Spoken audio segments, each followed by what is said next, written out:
This is the All-American Coaching League, presented by Axis Sports.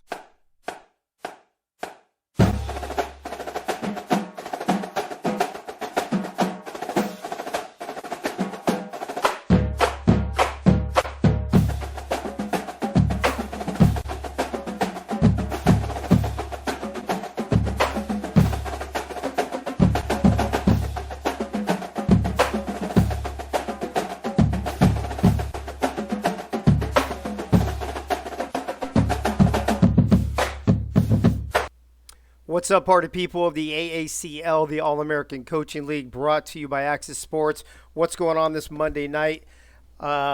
This is Week 10, baby. This is it, the last regular season week. It's Week 10. It's Rivalry Week, and all of the division winners have been declared except for one, and that's in the I-35 division. We won't have any information on that till at least tomorrow night. I think one plays Tuesday, one plays Thursday, so it could go all the way down to the last night of the regular season. I'm Dave Axis. I'm your host, but we've got other people that are going to be calling games today, and then we might even do some in-game broadcasting maybe for a couple games later in the night, so we'll see how that goes. But first and foremost, let me kick off this first one. Week 10 Rivalry Week. This is what's on tap. Before I bring in the gentleman that will be calling the first game, Week 10 Rivalry Week. The first game, we've got number 18 Eastern Carolina at number 20 Marshall. They are playing for the Appalachia, depending on how you want to pronounce it, I guess, depending on what part of the country you're in. The Appalachia Cup. Appalachia. I don't know, Yogi. How do you guys fucking say that shit out there? In the second game tonight, number 14 Washington State at number 2 Wyoming in the Wild West Showdown. In the third game this evening, Quema de Orina Shootout. You're going to have to look that up. I don't think I could say that on the air, as number 4 Old Dominion travels to number 6 Central Florida. And what I really like about that game is this is two of the top-rated teams at the beginning of the season. They had some bad fortune, but they have climbed and clawed their way back towards the top of the standings. So I like the fact that they are both in the top 6 and they're so closely ranked together. And then in the nightcap, folks, tonight, and this is no surprise, I'm sure, to anyone, as number 1 Colorado travels to number 13 Air Force in the Cannabis Classic, of course. And I think the prize for that, if I'm not mistaken, is the Golden Bong. So that's kind of funny right there, folks. Let me, real quick, the Appalachia Cup is a moonshine jug. The Wild West Showdown, the winner gets a bronzed cow pie. Don't ask. And in the Quema de Orina Shootout, they get a golden chalice. So all kinds of interesting rivalries, rivalry games, rivalry names, and prizes. On that note, let me bring in the very first broadcaster for tonight. Going to call this ECU at Marshall game. We've got my man David Leathers, the man with the best first name in the AACL, and his sidekick, my boy Freddie Pepper Rogers, in the house. David, how are you doing tonight, bro? Oh, what an intro. No, I'm doing great, Dave. Thank you so much for having me. I'm excited to be back in the booth here again. It's rivalry week, right? We all made it here, so I'm Exactly. excited. Exactly. I mean, we turned a 10-week season into like 20 weeks because I got sick, but hey, we're still here. We're still having fun. We're still doing our thing. So, also in the booth with David tonight, one of my main men in the house, Pepper Rogers, my boy Freddie. Freddie, what's going on, bro? Hey, how you doing tonight, Dave? How you doing, David? It's good to be with y'all, and I'm kind of looking forward to this game we got coming up. It's going to be amazing. So, with that being said, the field's ready. Whenever you guys are done with all your intro stuff, just let me know. And David Leathers, take it away. Fucking leathers. Thanks, Yogi. No, good to be here with you, Freddie. I'm happy to have a color man for this, and I really think it's going to be a good game. I'll just do a very, very quick rundown of this. We'll start with ECU. They run the pro style offense and the 4-2-5 defense. They will be going up against Marshall tonight, who runs the multiple offense and the multiple defense. So all different kinds of looks coming from them. And both of these teams, they kind of like to grind it out. They're on the lower end of scoring for the league, but also they're conversely their defenses have been limiting teams. So I mean I'm sort of anticipating kind of a slugfest game tonight, Freddie. How are you seeing this one? Yeah, I think it's going to be a defensive game. I'm looking forward to seeing if Marshall can recover from their loss last week, and I think ECU won last week, so I think ECU's trying to go for 2 in a row here. So it's going to be interesting. Yeah, that's the one other point I was going to make, and before we take this to the field, was just that but you look at the standings. Both of these teams are 3-6, but I look back over the past 3 weeks, and both of these teams are 2-1 in their last 3 weeks. So that means whoever wins this game is closing the season out with taking 3 of the last 4. So that's a pretty good way to round out the season. And even whoever loses is finishing 2-2. So also finishing on a good note. Yeah, I'm looking forward to it. Let's get it up, get it going. Let's kick it off. Yeah, sounds good. I've got intel about the weather here in Huntington, West Virginia tonight. It is 41 degrees and clear, so we have some excellent weather for football. And Dave, I think we're ready to take it out to the field whenever you are. This is what you call football weather right here, 41 degrees. No, yeah, this is perfect. Marshall's got the all green unis tonight, and East Carolina coming in with the white and purple helmets.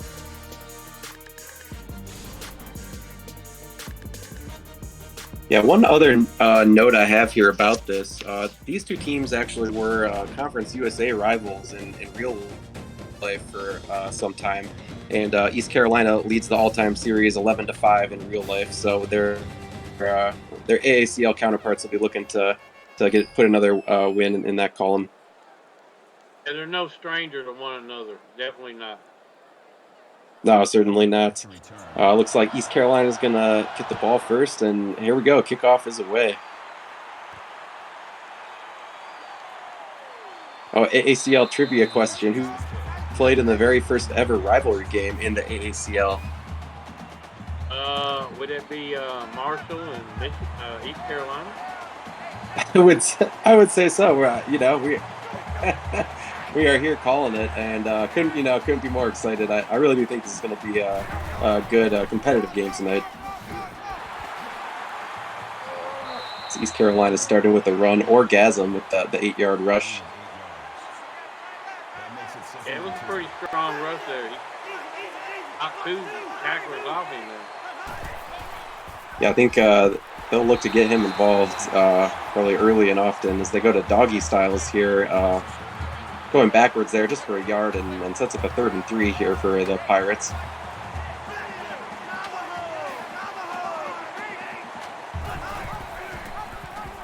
Hornstar with a fake handoff. He's going to take it himself.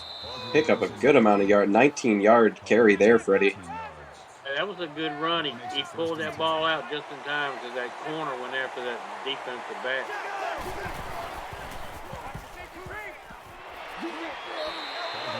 Yeah. It's the bootleggers, yeah. That's right. So all our rivalries, I believe in this league are divisional based. Is that correct? Okay, so yeah, we're getting it started up. This bootleggers division rivalry here. 2nd and inches, and good pressure the middle there for Marshall. Guy Balsania, nice play there, Freddie. What a name, Balsania. Oh yeah, it rolls off the tongue nicely for sure. That's up a big 3rd and 4 here.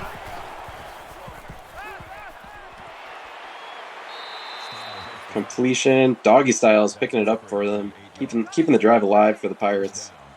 Doggy styles being big on this first drive here. Looks like he might be the go-to guy today. I know. I don't know that I've seen every one of East Carolina's games this season, but I know that I've definitely heard his name a fair amount watching them. There's a -1 yard reception there, and 2nd and long now. That wasn't a very good play there. He canceled that thing. Yeah, they'll go right back to the run here. Big run up the middle. Orgasm getting 12 yards on that first down carry.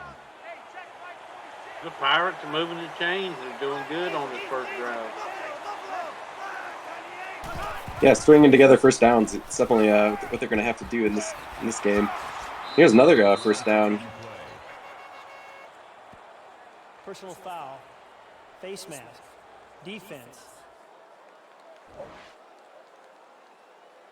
Gotcha. A 15-yard face mask though there, Freddie. That was a tough penalty for Marshall to take in this section of the field.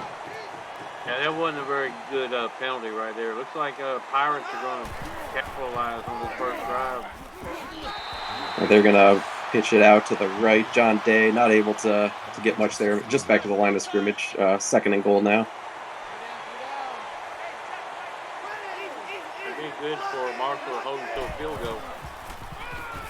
That would definitely be a win for them, given how ECU is moving the ball. Here's another rush that doesn't go very far, maybe even 1 yard in the negative direction. It's a third and goal here for the Pirates offense. Winstar is back in the pocket to throw. Here's the completion, and that's a touchdown to Travis Baldwin.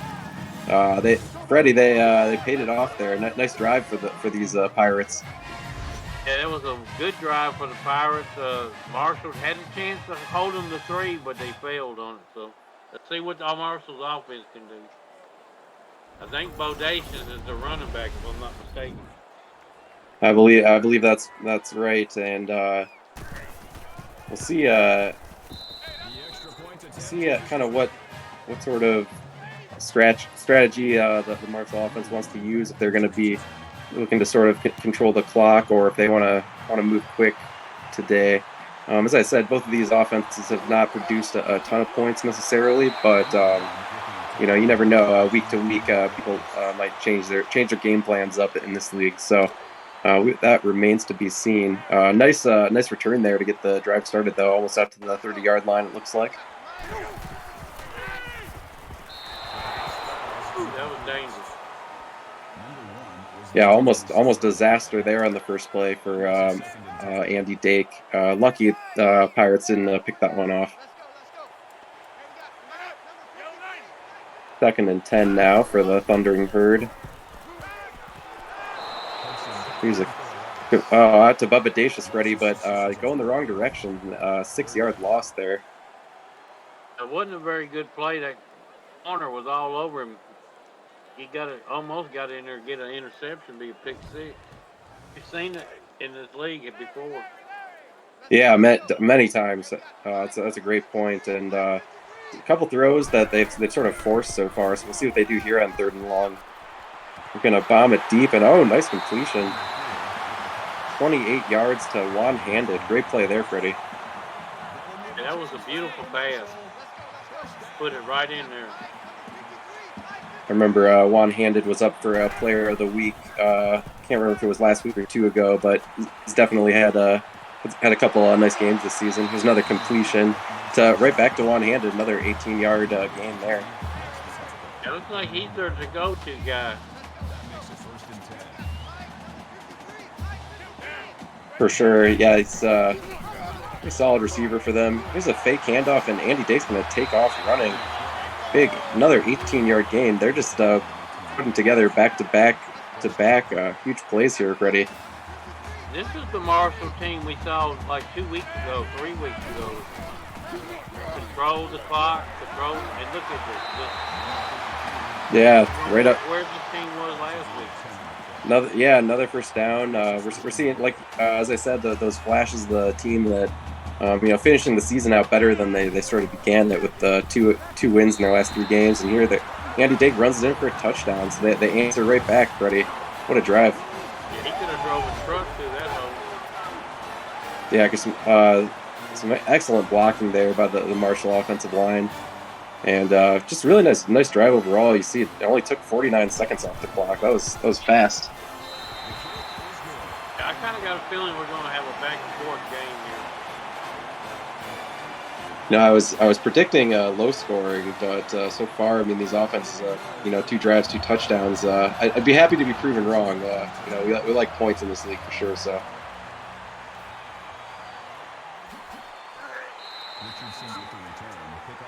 that's true.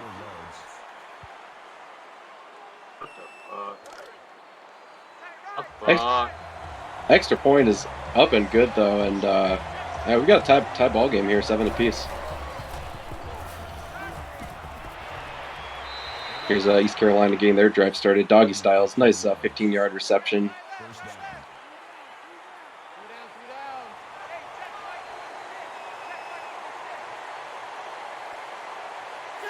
We'll see. Graded offense and moving all the time. Yeah, well, penalties. We can give a quick shout out to our viewers: Chris Lee, Edinelna, General Cornwall, Gunny McGuire, Caxips06, Packer Fred, Sony PlayStations, and Yogi Bar. Thanks for joining us. Oh, Dave Axes as well is here, running things in the truck. And who the fuck is that guy? there it is.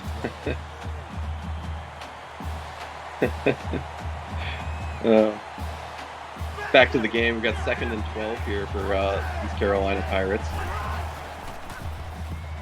Cornstar back in the pocket. Got a good amount of time to throw.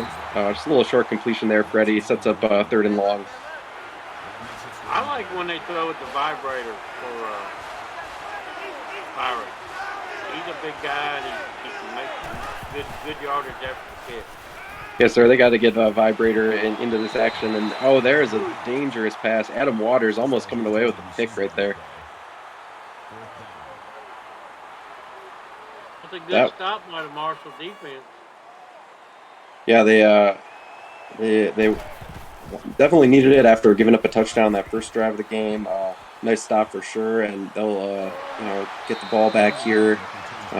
Fuck it all with the 8-yard return off the punt, and Marshall offense will come back out. Need to just keep doing what they did the first drive. Run the ball up the middle and throw them short pass. There you go, right in the middle. It's like they heard you, Freddie. Andy Carlson, nice 10-yard run right up the middle.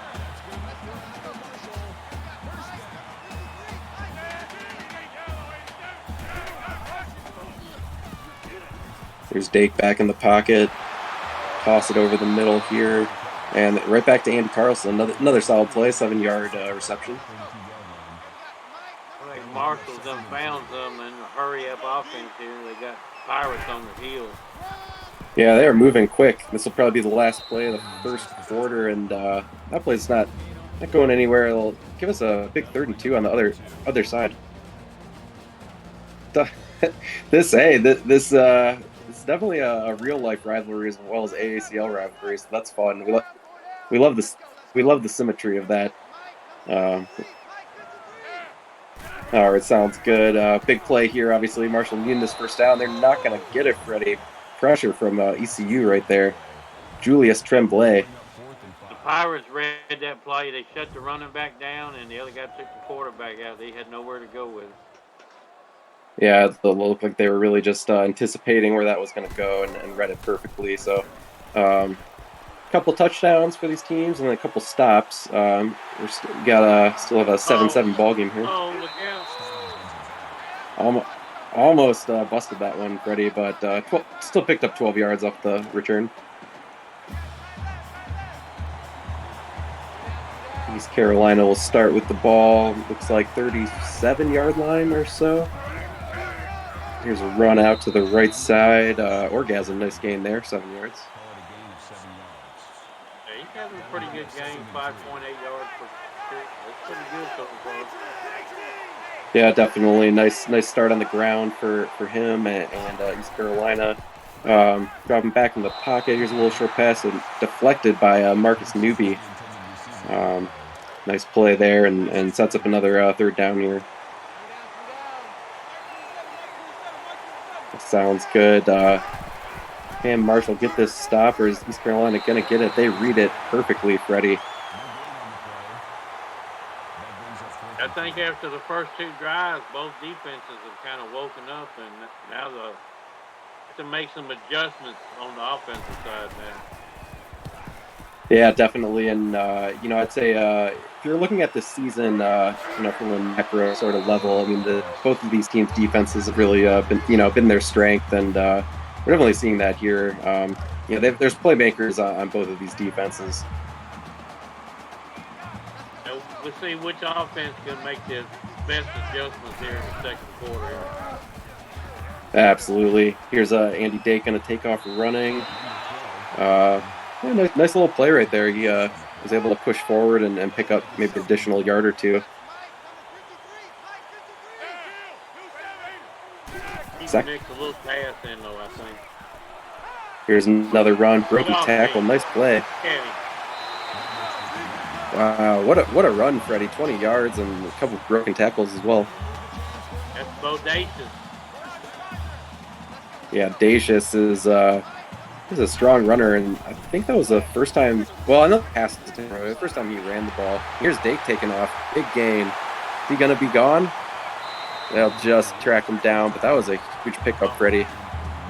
He got hurt there, too, at the end of the tackle. I think he grabbed his shoulder. Yeah, we'll have to monitor that. You see, maybe he came down awkwardly on it there on the tackle. Yeah. Man down. This could be trouble for Marshall. Their backup has definitely come into the game after that, at least temporarily. But they do have first and goal here, so big situation nonetheless. Here's the fake handoff. Back of quarterback Derek Gray is not going to get much there. It looks like a negative 1 yard loss on the run. And the offense don't look the same with his backup corner. What it says, strained forearm, will return soon, so I guess he'll be back. Yeah, we'll wait to see. Probably see him back maybe on the next drive here, but see if he can punch this in. We've got a flag right here. Perhaps a face mask penalty? Defense. That is going on Jeremy Jude, the free safety. So that's going to reset the downs, give Marshall first and goal now on just the 2 yard line. They look to break this tie. And I think Dake might be back in the game there. It looks like he is. They'll hand it off, and Bubba Dace is taking it in for the score. Ready? Yeah, I thought Bubba Dace would probably have a big game. Yeah, we've seen him have some solid performances throughout the season, and finishing the drive off there with the first touchdown of the game for himself, and extra point as well. Marshall's got the 14-7 lead. Just 2:41 left on the clock in this first half. Hurts got plenty of time, though, to answer, though. They just got to work the chains like they did on the first drive. Work the chains. That's very true, and particularly in this league, 2 minutes and 41 seconds is going to be an eternity. A lot could happen in that amount of time. Just can't afford no turnover right now. You can work the chains. First down. Yeah, East Carolina surely looking for points after they've given up two back-to-back touchdowns here to Marshall. They get 3 yards on that first play of the drive. Gives us 2nd and 7 now. Get the play from the sideline. Here's a handoff. One broken tackle and a big hit to Orgasm. 3rd and short, Freddie. You think they go right back to the run here, or are they going to try something else? I think ECU, they like to run it. I bet they run it right here. You are correct. Right up the middle. Right back to Orgasm and picked up that first down for them. Yeah, looks like they're stuck in this run formation. Now they went to the shotgun. Back to the shotgun. Let's see if they get a little more creative here. Yeah, definitely going to throw it up and switching over the middle. Nice pass. Hey, there's Vibrator, that 10-yard reception. There's that big tight end. We'd like to see Vibrator. Absolutely. Always a threat for sure. And they're going to fight for this first down. Orgasm just going to pick it up there, Freddie, right about midfield, or just over midfield now. Pirates got them a nice drive going here. Let's see if they can continue. There, here's Pornstar. Ooh, big hit. Cedric Hill coming away with the sack. The big 67 just got beat. Yeah, it looked like it seemed that he had him, blocked for a second, and then just like that, he was right past him, and quick to the quarterback for sure. But that puts his Pirates off. It's a tough spot now, 2nd and 18. Throw it, nice completion, happy ending, 11-yard catch on the sideline, and that stops the clock and gives ECU a manageable 3rd down. Just 7 yards to go to get the first here.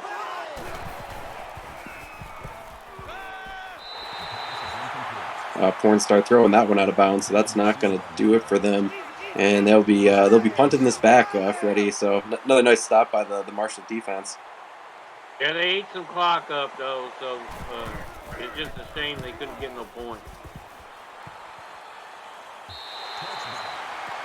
Yeah, that is the consolation for them, is that they were able to burn a good amount of clock. Got a minute and 16 seconds left now in this first half, so Marshall starting with the ball on the 20-yard line. They do have quite a ways to go, but they can definitely look to get into field goal range at the very least here, perhaps. Here's Dake with the short completion to Bubba Dacius, 3-yard pickup there. 2nd and 7 now. Seems like they're using Bubba Dacius in the run and the passing game tonight. Yeah, for sure. Very versatile player, Bubba Dacius. Like to see that. Dake just going to throw this one out of bounds, so they've got 3rd and 7 now after that play. Pirates make a stop here, they might get some field position with a lot of minutes to go. Yeah, it's true. Not barely any clock has come off here, and they will get the tackle. Fuck it all. Picks up 6 yards, but not enough for the first, so there you go, Freddie. They get that stop, and they are going to get the ball back here.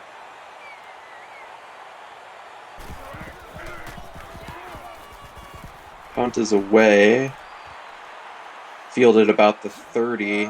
Here's not too bad a return. Doggy Styles bringing it 10 yards back. So, ECU got 54 seconds and a timeout. They're really not too far out of field goal range, I wouldn't imagine. So, chance to do a little damage here before the half.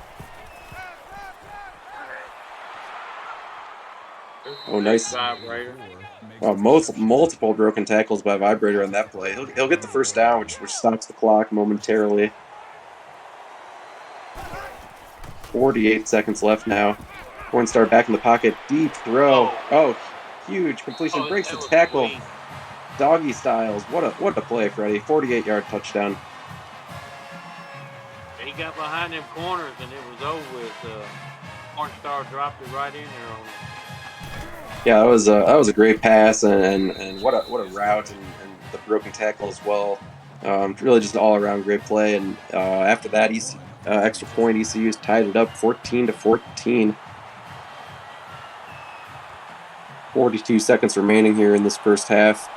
Marshall getting the ball back one more time. Fuck it all, 26-yard return on the kick.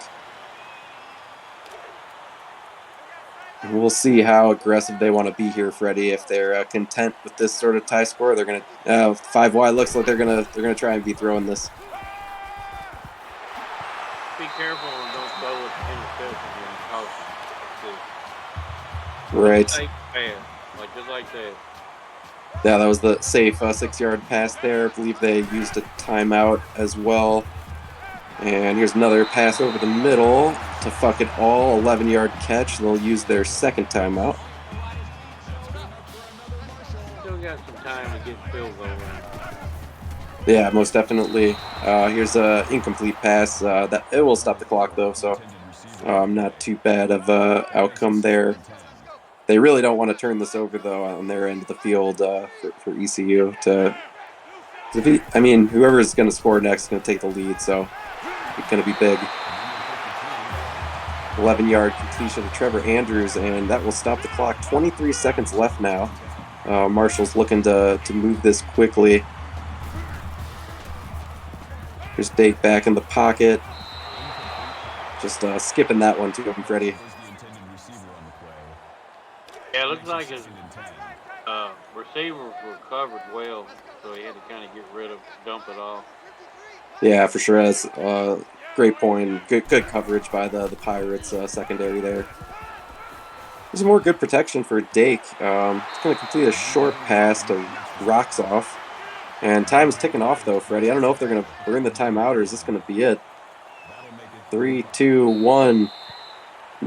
Nope, that is it. Why they didn't call the timeout? I guess the kicker wasn't good enough to kick that far. It's a good half, though, 14-14. Yeah, I couldn't agree more, Freddie. That was an entertaining first half to be sure. We've got 14 apiece in this Appalachia Cup, and they're playing for the Moonshine Jug, as we mentioned earlier. And so there's plenty on the line to play for here. I want to know, is the jug full, though? That's what I want to I know. certainly hope so. And if not, maybe they can go fill it up after the game.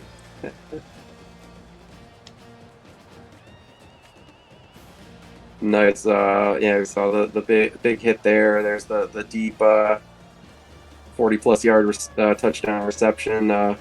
Just very back and forth, Freddie. It's a close game. Is really as we were sort of expecting coming into this one.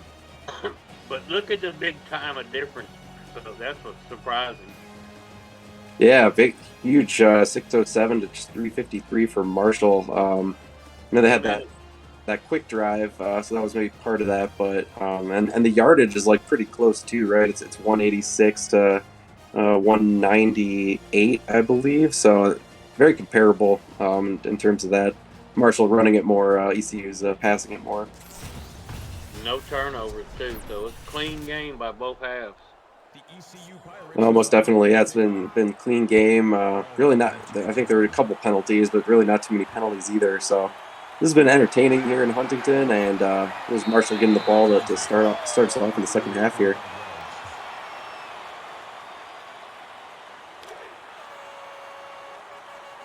Turned out to about the 25-yard line as this Marshall offense comes back onto the field. 4 wide receiver look. Here's the fake handoff, and Dake's gonna run it out. Nice 8-yard pickup to start the drive for them, Freddie. Yeah, this is Marshall when the quarterback is running the ball, reading that defense and making them smart plays. This is Marshall, right? Like he read the right play again right there. He kept the ball and everybody went up for the run.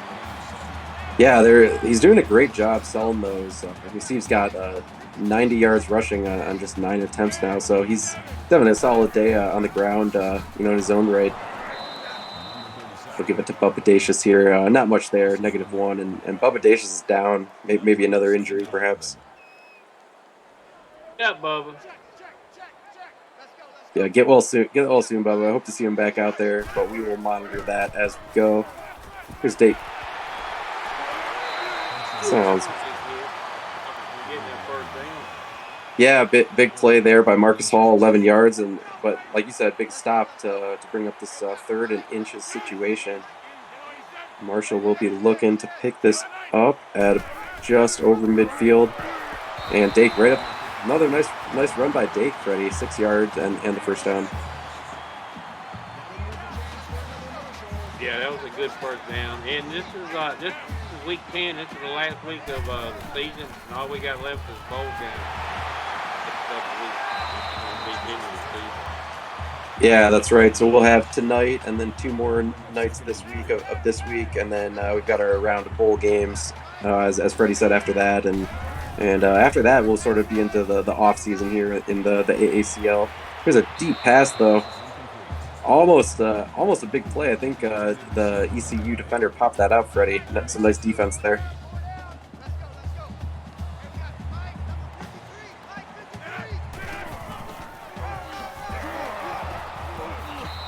They're going to run it, trying to pick up that first down. Trevor Andrews, though, going the wrong direction. Another nice play by Julius Tremblay. He's had a couple big plays today for the Pirates defense, and they are going to be going for this, it looks like, Freddie. This is a big situation here for Marshall. Big chance.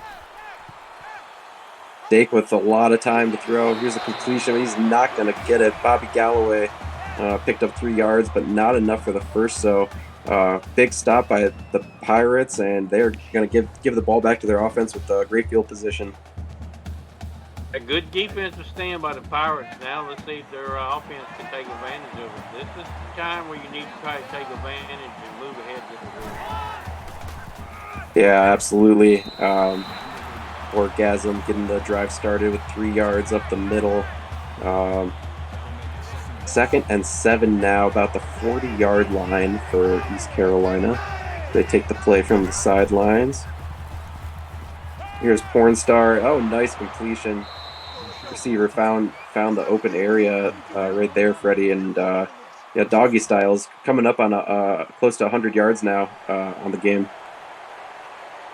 Yeah, Doggy Styles is having a real good game. We'll get Orgasm involved once again here. Also, just not touching the ball quite as often, but it's a solid average on the ground. Feels like every time he gets it, he's getting some good production for them. And Pornstar's mixing the ball up good, mixing it in the run with pass. Kind of got Marshall on the heels there a little bit. Yeah, I think that was the old announcer jinx right there. I was just praising Orgasm. He takes a negative -1 yard loss, so that sets up a big 3rd and 2 spot here for this Pirates offense. They'll go right up the middle, though. Yeah, very solid run play right there. They do have a flag. We'll see what the flag is for. Face mask again. Marshall's gonna Hank Aaron, the CB noted baseball player as well. But he cost him there for it's a big 15-yard penalty. I think Marshall's had a few of them face masks down in the red zone. Yeah, they've been costly today, that's for sure. ECU goes right back to pounding the rock. John Day picking up 6 yards up the middle. 2nd and 4 now, and they're knocking on the door, Freddie. Well, the dreaded offensive movement. Yeah, so that will cost them 5 back, and the other way it'll be 2nd and 9 now for the Pirates, but still very much in the red zone, and still looking to break this tie as we are over halfway done in this 3rd quarter of action.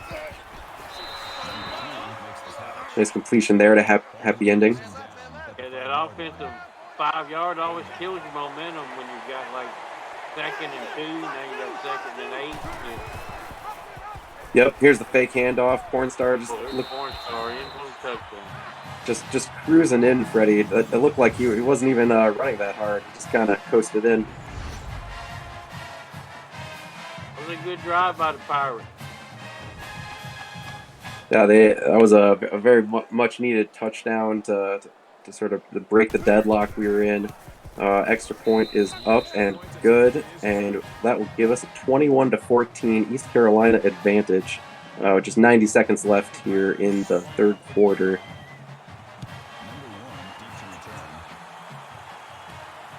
And now the pressure's on the Birds. Now they need to answer with another touchdown of their own. Yeah, certainly. We take a quick look at the stats. Total yards, very very close. First downs, close. Total plays, close. Marshall's definitely more than capable of getting back into this, but they are going to have to go 75 yards to get a touchdown here. Starting off, good play though. Roger Martin, 6-yard catch, give them 2nd and 4. They come out in the 4 wide. 4 wide. Looks like they're in a throwing mode. Yep, throwing it deep, and here's no. wow, huge play, and then broken the tackle. There's a bunch of yards after the interception on the first turnover of the game. So huge momentum swing. Ty Duck coming up with that big interception, Freddie. What a play! He had him covered like a blanket, though. Yeah, and he shook him off there and was able to tack on an additional, what was that, 15, 20 yards there maybe? Look at Yogi Barr. He's all fired up. Well, yes, sir. Coach Barr on the sidelines there, very much enjoying that. And yeah, East Carolina has put themselves in a great position here, starting with the ball on the Marshall side of the field after that big interception. Right back to orgasm, Freddie. Six more yards for his total, and 2nd and 4 now again for the Pirates. I think the Pirates have found something this last couple of drives. I would say so. Although Marshall reading that play very well. Eddie Mauser, he's had a couple really big games I know this season for Marshall's defense, making the play right there. 3rd and 5. Pornstar completing the pass out to the left side. He's vibrator close to the line, Freddie. Didn't quite pick it up. He got 4th and inches now. I'm surprising ECU ain't going for it inside the 35 like this. Yeah, this does feel like a going for it spot, but they're gonna play this conservatively, try and pin Marshall deep down there. We'll check the spot to see where that went out. We'll have 14 seconds left in this 3rd quarter. Marshall's gonna get the ball at about the 15-yard line.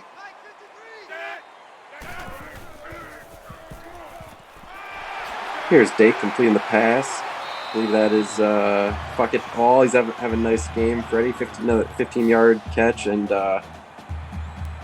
Marshall's off and going here. See if they get one more play in before end of the quarter.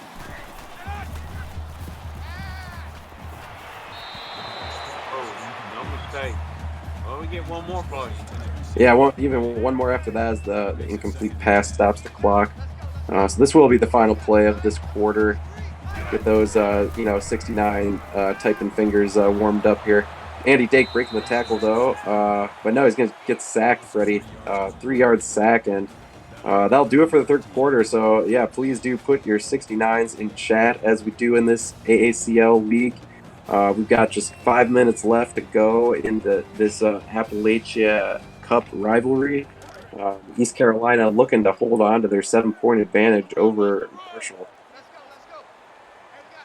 and take home the Moonshine Jug. Big play here, Marshall needing this 1st down there. Bubba Day just getting just 1 yard there, Freddie. Not the play they were hoping for in that situation. Yeah, when you got 3rd and long, you have to throw the ball downfield. You can't dump it off to the back. Yeah. You know you might be bodacious. Even bodacious would have a hard time, picking up 13 yards out of that situation. But yeah, they'll punt it back. East Carolina now with the lead and the ball here in the 4th quarter, and I'd imagine they'll look to start, trying to run some of this clock down and potentially take a 2-score advantage with points here on this drive. It looks like they're still throwing the ball. They're aggressive. Yeah, it's sort of been how they've been going this game, and we can give another quick shout out to our viewers: Biff Markham, Chris Lee, Dave Axis, Adelina, General Cornwall, Gunny McGuire, Joshua Bolton, 11, Cac Sips, L.A. Kaylee, Lana Ray, Hacker Fred, and Yoki Barr. Appreciate all you guys. We're getting a good one here as we expected. In this rivalry game, I really think all these rivalry games this week look like a lot of fun, and we're, like I said, getting started off on a good note. East Carolina picking up the 1st down there, though. Yeah, nice close games. Hopefully, we're not having no blowout. I like them when you sit on the edge of your seat. Yeah, for sure. It definitely makes it more fun. I'd agree. Here's a little dump out after orgasm. Freddie picks up 3 yards. 2nd and 7 now for East Carolina. We're under 4 minutes to go here in this final quarter of play. The Pirates just need to eat a little clock, get the 1st down, and be turn out the light time. Yeah, it's gonna be interesting to see how they sort of play this. Happy ending picking up the 1st down there though on the pass. We'll see if and when East Carolina is going to throw that switch to sort of start playing this a little more conservatively, if they stick with this kind of up-tempo offense they've been doing today.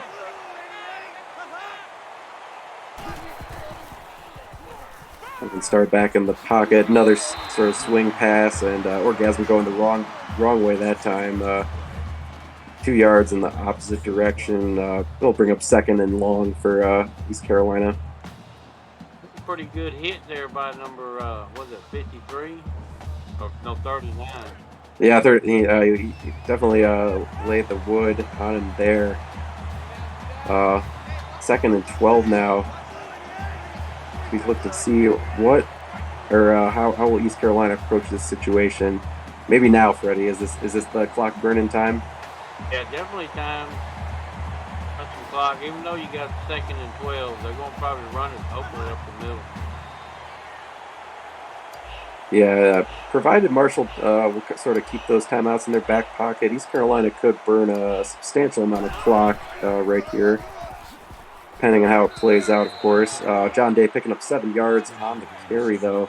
They'll bring up 3rd and 5 now for East Carolina. Don't know that they're quite in field goal range yet, based on sort of how that last drive ended, but I guess we'll see. Pornstar throwing the pass out of bounds, though, so that'll stop the clock, Freddie. 4th and 5. I don't know why they just didn't run the same play. They got 7 yards on the first time. Had the defense in the same defense. This is 4th and 5 here. Yeah, and they're going to go for this. It's sort of no man's land. Pornstar with a lot of time, but now Marshall's line is going to get to him. What a great pressure right there, Freddie. Is that Balsania again making the play, I think? I think it was, and then this gives Marshall a good chance, a good field position. Could have a overtime game here in rivalry week here.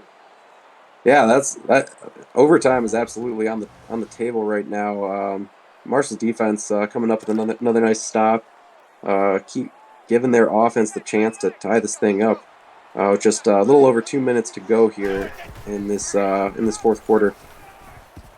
Here's Andy Dake, gonna break the tackle, pick up the first down and a little bit more. Freddie, another nice run by Dake. And Dake's having a good day, over 100 yards. Very impressive day for him. Absolutely, he was tracked down by Julius Tremblay on that last play. And then there's the little screen pass that we all love so much. Bubba Dacius going 6 yards in the wrong direction, Freddie. He had number 95 was all over him. Yeah, he was. He read that play like a book for sure. But that will give, I guess Marshall's in 4-down territory at this point, so they've got 3 plays to pick up these 16 yards. And they'll get 5 of it right there. They go right back to Bubba Dacius.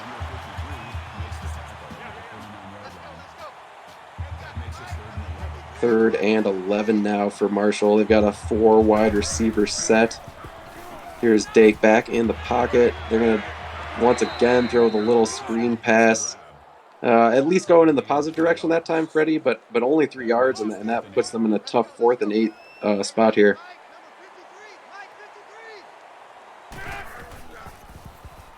We will see what they can make out of this, and that is not going to get it done. Do you swallow? Big pass deflection to kill the drive for Pirates defense. Well, Marshall's got 3 timeouts though, so see what they can do if the Pirates get 1 first down. It's turn out the light. That's true. You don't have to start warming up your vocal cords just yet for turn out the lights time, but. Yeah, ECU in a pretty good situation here now.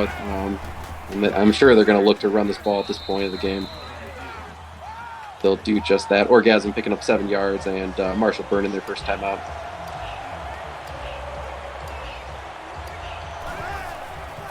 Then they'll go right back on the ground here, and ECU's going to pick up that first down. Orgasm getting 5 yards, and coming up on turn out the lights time now, I think, Freddie.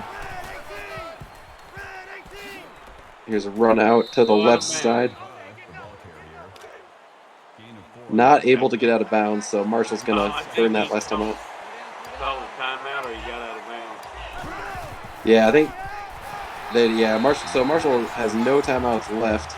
Here they're going to get the Eddie Mauser coming up with the tackle there. Gives us a 3rd and 6 situation. I think ECU would be okay to kneel this out at this point. It's just turn out the lights, the party's over.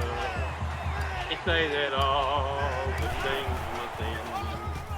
You call it a night, the party's over. Till tomorrow we'll do the same old thing again. Good night.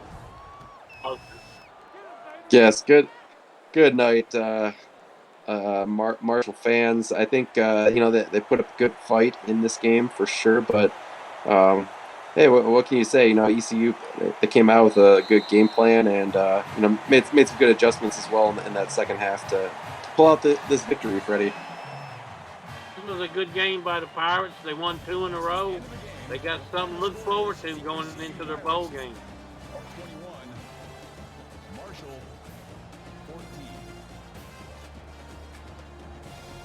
Oh, okay, so we're going to be hoping for the East Carolina San Diego State bowl game for maximum name fun in the bowl season.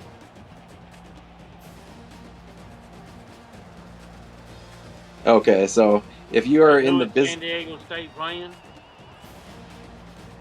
well, that could possibly happen. yeah. Yeah, if you're in the business of rooting for ECU San Diego State sort of crazy name bowl game, what will need to happen for that is for San Diego State to lose to UNLV in their bowl rival or their rivalry game this week. Excuse me. So we'll keep an eye on that, and if we get that would be a lot of fun, I'm sure. But yeah, it's just a few of the highlights here. ECU is going to be getting that moonshine jug, Freddie, and I hope either, like I said, it comes filled with moonshine, or that they know somebody in Appalachia that can go fill it up for them and enjoy this rivalry win. Congratulations to the ECU Pirates and old Coach Gunny. Gunny says they need to lay off C.J. Holmes. C.J. Holmes ain't going nowhere. Oh, that's true. Yeah. He said you can have Belushi, but you can't have Holmes. Yeah, we are very interested to see what happens with the Georgia State quarterback situation for sure. We'll take a quick look at the stats here. First downs even, total offense pretty even. A lot of this is even, really, Freddie. I mean, not too different. Third downs though, 2 of 7 for Marshall was tough tonight. And 1 turnover too, but probably the difference because that's when they scored that 21 points, that 3rd touchdown. That big pick that ECU came up with really felt like the big turning point in this game for sure. So it really was a pretty clean game overall, but that was absolutely a huge momentum shift in this one. Both teams had a bunch of penalties, 7 penalties in the game. That's a lot for. Yeah, they had the face masks and false start as well. I remember, but yeah, No, I see ECU. 5 penalties.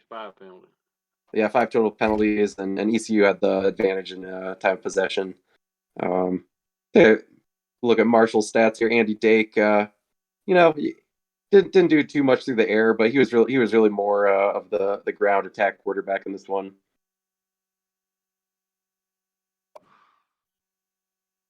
Oh, no worries. Yeah. So 134 yards passing, but 108 on the ground, Freddie. That not too bad of a game for him. And they just didn't get enough first downs. I think if they got a few more first downs, they could have, tied this game up. I agree. Yeah, that maybe needed a little bit more out of Bodacious today. He didn't, and same with one-handed as well.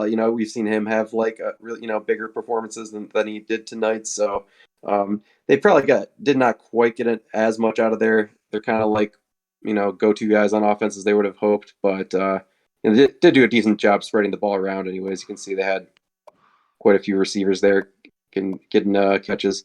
Eddie Mauser leading the team in tackles. No surprise there. He's been one of their standout players, and Cedric Hall and Balsania had sacks for the Thundering Herd defense tonight.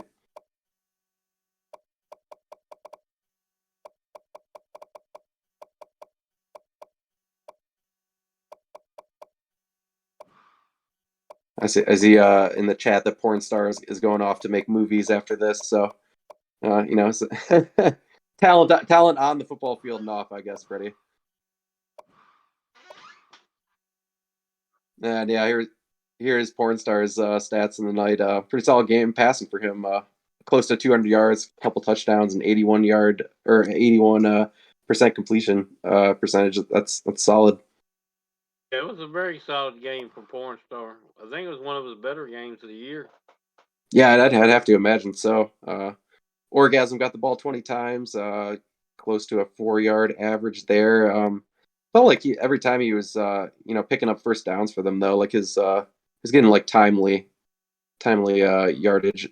Seemed like Augie Styles, obviously the big 100-yard day and the touchdown. He had that big 48-yard reception.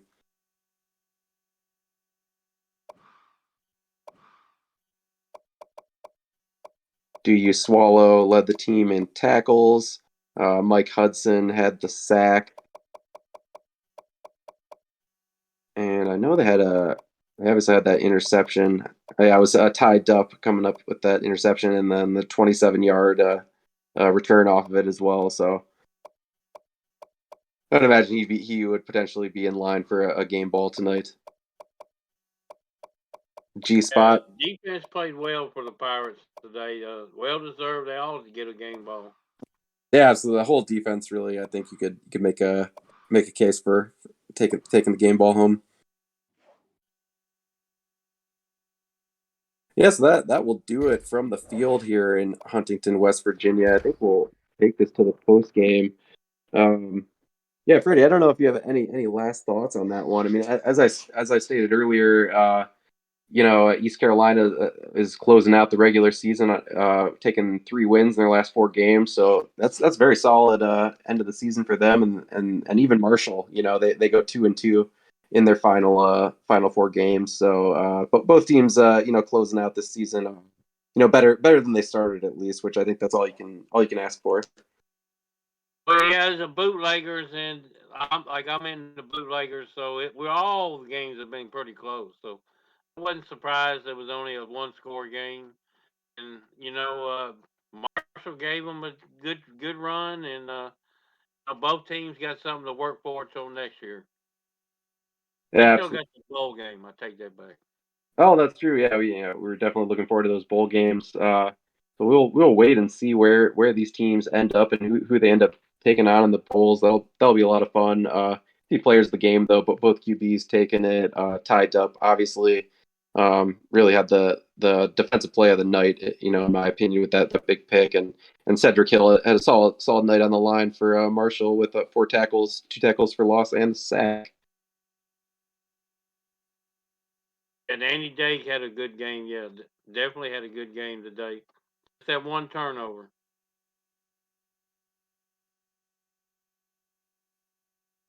That's right.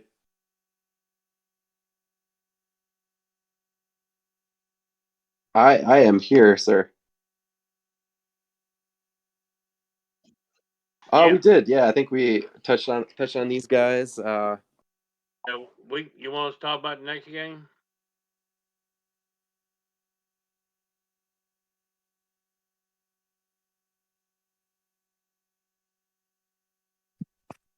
Yeah, sounds good. So, as we said, that will do it from West Virginia. But Freddie, we still got three more big games coming up tonight, and then this next one coming up looks like a lot of fun. We've got number 14 Washington State taking on the Wyoming Cowboys, ranked number 2 in this league, and in the Wild West Showdown.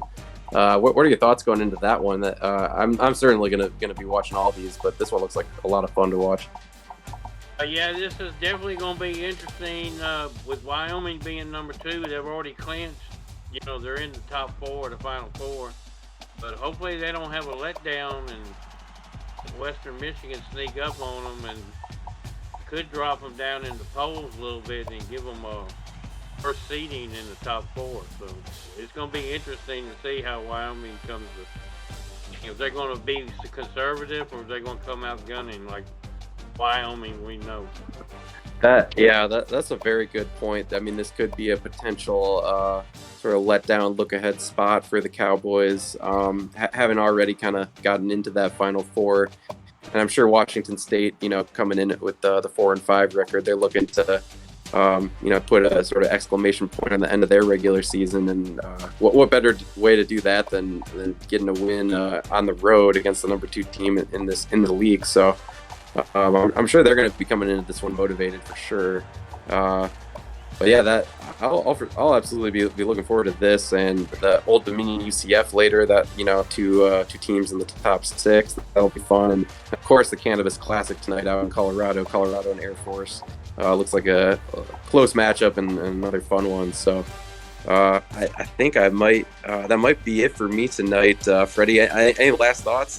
Good calling with the game with you as always. Though we got another fun one. I appreciate Mr. Leathers, and I think I'm gonna hang around with Mr. Patches O'Houlihan so he's not by himself. No, that sounds perfect. Well, on that note, then I think that will do it for me in the booth tonight. Appreciate everybody in the chat again. Had a lot of fun as I always do calling these games. And Patches, if you are around, I will turn it over to you, sir, to break down this next matchup. Oh, Mr. Leathers, I'm glad to be here. Thank you for passing it off. Great job on the call of that first game. It is cold here in Laramie, Wyoming, 25 degrees and clear. But we are ready for some football. I imagine the stadium's going to be packed. How you doing tonight, Freddie? Oh, I'm doing good. How are you, Coach? Coach Patches? Yeah, I'm looking forward to this game. It ought to be kind of interesting to see what Wyoming can do. Just or like I said earlier, are they going to pack it in because they've already clinched, or are they going to come out gunning? Well, I appreciate you being in the booth with me tonight, so I'm not by myself. I know it's a quick trip from Marshall, watching the Thunder and Herd try to take down ECU, but couldn't quite get it done. ECU with the victory, but I'm glad you're here in Wyoming now. I just got my time machine and just popped over here. You did a pretty good job. I might have to take a ride in that as well. Good evening, everybody from Laramie, Wyoming. Again, 25 degrees and clear. Good night for some cold football. This is the place where sleeves were born.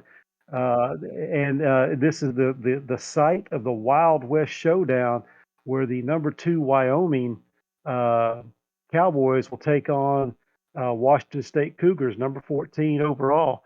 Wyoming 8-1 overall, 3-1 in the conference. Washington State 4-5 overall, 1-3 in the conference. And that's a good question that Freddie put out there. Is Wyoming going to coast through it since they've already clinched be in the top 4?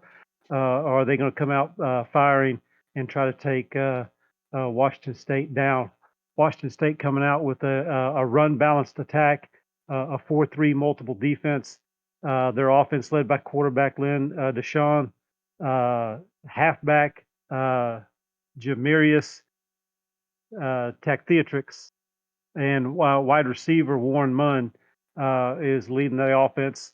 Defensively, linebackers Jammy, and Darren Harris, strong safety Kendall Robinson, and free safety DeCatholic Mango anchoring down that secondary. Over for Wyoming, you got Richard Dougherty, quarterback, wide receiver Brian Zachary, and the ever flamboyant wide receiver Hegon are going to be trying to take stretch the defense and get those long touchdowns. Jermaine Baker, player of the week, tied for that player of the week honors last week at outside linebacker. Leon Holland, strong safety, and good luck with that at the corner. Going to try to tame Hegon if he can. I mean, not Hegon, but Warren Munn if he can. All right, if we're ready, man, we can head out to the field and take on and get ready for this Wild West Showdown. And the booth would remind us what is the trophy they're playing for this game.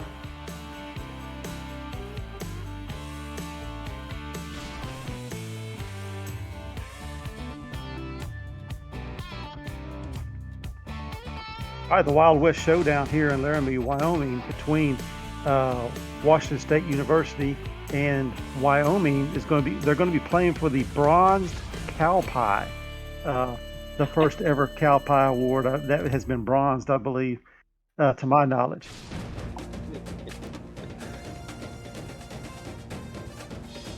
Oh,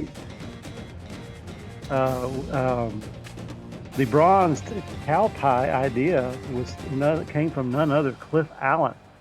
Cliff Allen's has evidently bronzed some cow pies in the past. Apparently, he's got cow pie. Back to return. Washington State kicking off to Wyoming.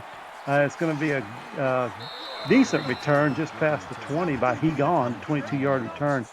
And it's going to be 1st and 10 for the Cowboys in an electrified crowd that is, in that 25-degree weather.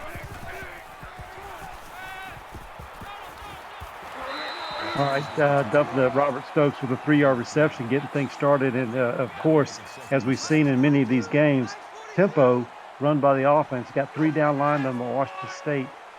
Motion out of the backfield by Wyoming. Plenty of time to throw. He lets it down, has to check down to his secondary receiver. He's going to have the first down with an 8-yard reception. That's Robert Stokes again.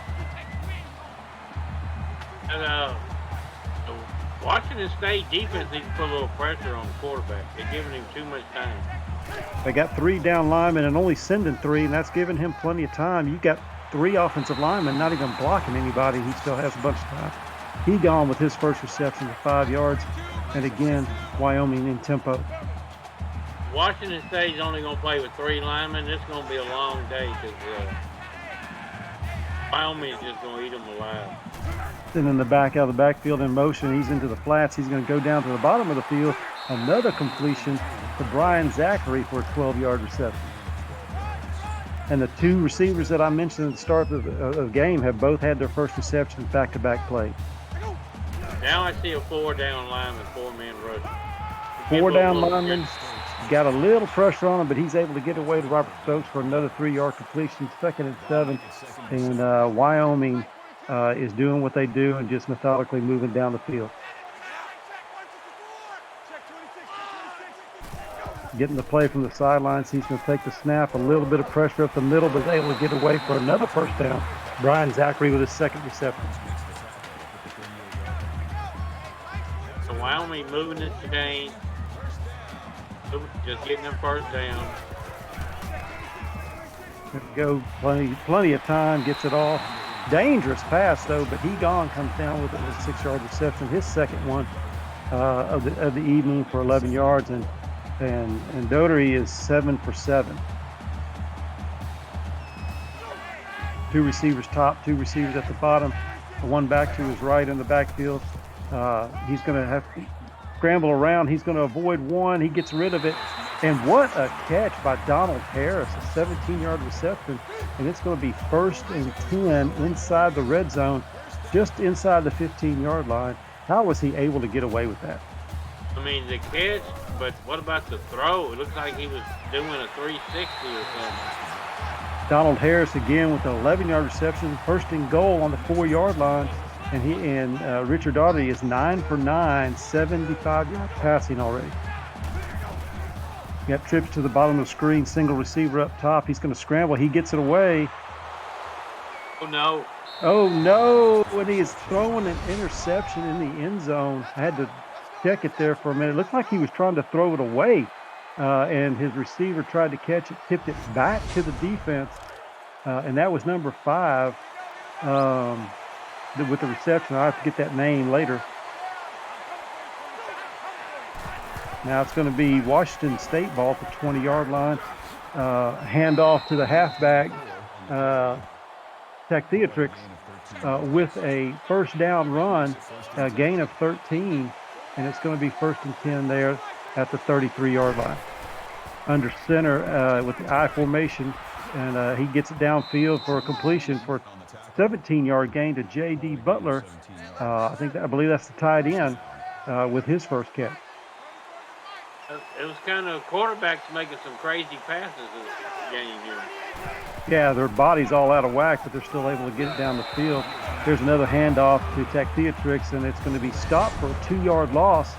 Going to make 2nd and 12. His second rush of the game for -2. Out of pistol formation, got 2 tight ends down here at the bottom, 2 receivers up top. He's going to give it to Tactheatrix, and he is not going to be gaining anything. Leon Holland with the tackle. It's going to be now 3rd and 11 on the 49-yard line of Washington State. Empty backfield. He checks down to his tight end, J.D. Butler, a 6-yard reception, but he's going to be short. It's going to be 4th and 5, and now Washington State's going to have to punt. Wyoming's bringing a lot of heat, bringing them corners and them linebackers. So Cougars have to get rid of the ball quickly. Fair catch called right there. It's going to bounce into the end zone. Washington State trying to pin them deep. Unlucky bounce there by the ball going into the end zone. It's going to be 1st and 10 on the 20-yard line for the Cowboys. Screen to the slot receiver. He's going to gain 7. Paul Smith, his first reception, 2nd and 3. Thought he got a little bit more than that. Paul Smith, I think his real initials are WTF, because I don't even know he's supposed to be in the ball game. He must have he gone, told him to get out. Little pressure. He's able to sidestep the pressure, get rid of it. It's out of bounds for an incompletion, but he saved himself about 7 yards, avoiding that sack. That's his 2nd sack that he avoided. Yeah, he's quarterback. What's his name? Dick Doc or whatever. He's avoiding them rushers. We got a drop pass there. He had the first down, and now Wyoming's going to have to punt it back to Washington State. Defense with a little bit more pressure on that drive right there by Washington State. No pressure on the punter. He gets it away. We're going to have a return here. He's got some blockers setting up. He looks like he's going to get it to the 45. First down, Washington State, with 1:19 to go.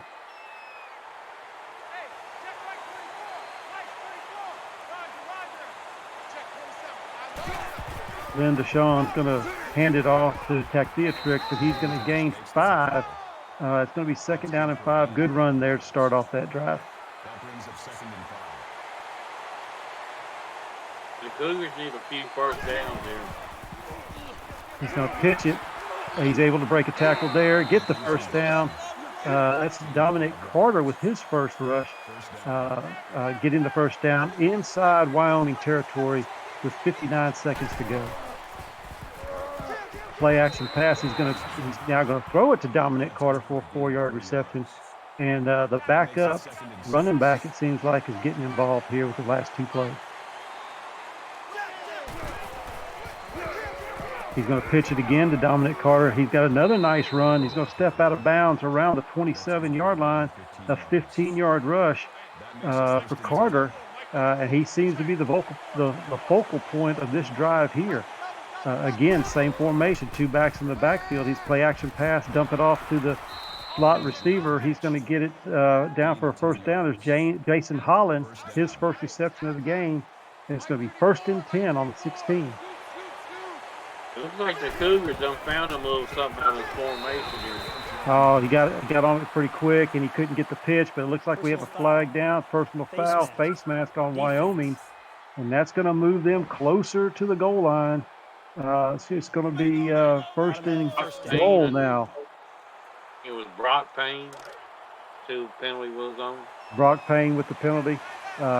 Face mask there. It's going to be 1st and goal just inside the 10, under center now, I formation. He's going to hand it off to Tactheatrix, and he's going to battle hard for 2 yards, and that's all he's going to get. Good, strong stand there by the Cowboys.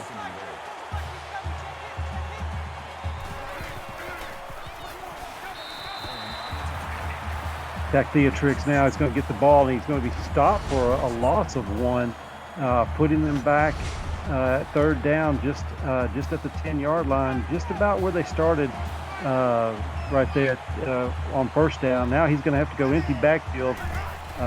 Deshaun all by himself. He's going to put it in the end zone, out of the end zone actually, and it's going to be 4th and 10 or 4th and goal, and we're going to see a field goal coming up. That's the end of the first quarter. Well, I've got the chance. I want to welcome Biff Markham, Chris Lee, Dave Axis, Dave Letters, Doug Britton, Adelin, General Cornwall, Geralt Winkler, Gunny McGuire, KXPS, ISPS 06, LA Kaylee, Lanneray, Packer Fred, Sony PlayStation, and D. Greg Soto. Washington State with the 3-yard lead. The Cuban Missile is in the house. Number 14, Washington State with a 3-0 lead over number 2 Wyoming, and this might make Axis a little angry if they don't get something started here.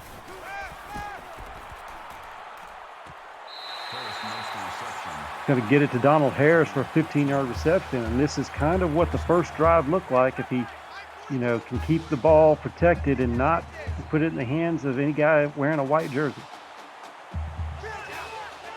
Checking the play from the sidelines. Got 2 receivers from top to the bottom. He's going to hand it off to Ray Webb for a 3-yard rush. It's going to be 2nd down and 7.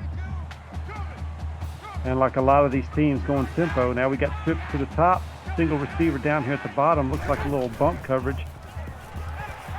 He's going to get it to the 3rd down. The 3rd receiver, Robert Stokes, 7-yard reception. Robert Stokes has had his 4th or 5th catch, 21 yards. 1st down and 10. Checking the play again. Trips down here at the bottom of the screen. Single receiver up top. Plenty of time. The out route now to Robert Stokes, a 3-yard reception. Robert Stokes has caught a lot of passes, but they're 3 to 4 yards at the most. Yeah, the Cougars are not putting no pressure on TikTok, and he's just going to eat them alive. Plenty of time again. Wide open receiver is that Donald Harris, 10-yard reception. That's the one I guess that they're planning on trying to stretch the field with. I don't know where Brian Zachary or He Gone are, but they need to be involved as well. Long ball was in the air for a long time, and Robert Stokes with a good catch, his 6th reception of the night, and a 1st down. I think the Cougars might be doubling He Gone. Maybe so. We got 2 running backs in the backfield. He's going to throw that one down the field, and that was probably, other than the pass he was trying to avoid the sack and get rid of, that was probably his worst pass of the night. Trips to the bottom, single receiver up top, 1 back to his left in the backfield out of the gun. Again, no pressure, gets it away. Oh, no. He throws it right to him. Oh, man, he was right in between him and the quarterback, and he throws it right to him. Good hands right there by that DB. And here we got another turnover for Wyoming. Washington State with 3:40 to go has the ball on their 22-yard line.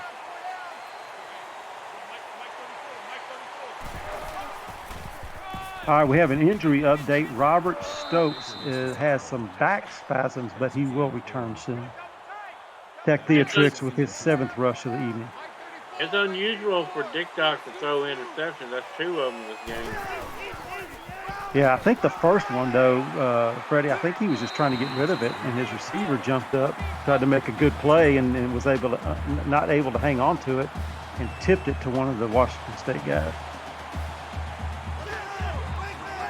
2 tight ends, man in motion. It's going to be a speed sweep, and he's going to be short. It's going to be 4th and inches. They needed 1. He got 3/4 of it, and now they're going to have to punt. That wasn't a very good play call for that short yardage play. No, I agree with you there. No harm, no foul. It's just out now. They're less time and a little bit further down the field after this punt, after that interception. But he gone with a 10-yard return and Wyoming is back in business now and can take the lead if he can just protect the football. Yeah, you can't let Wyoming stay close. You got to take advantage of these turnovers. Plenty of time to survey the field. He has to check it down to Hegon for a 5-yard reception, but they are moving the ball down the field. Richard Doty is 15 of 21 or 16 of 21, I think I said.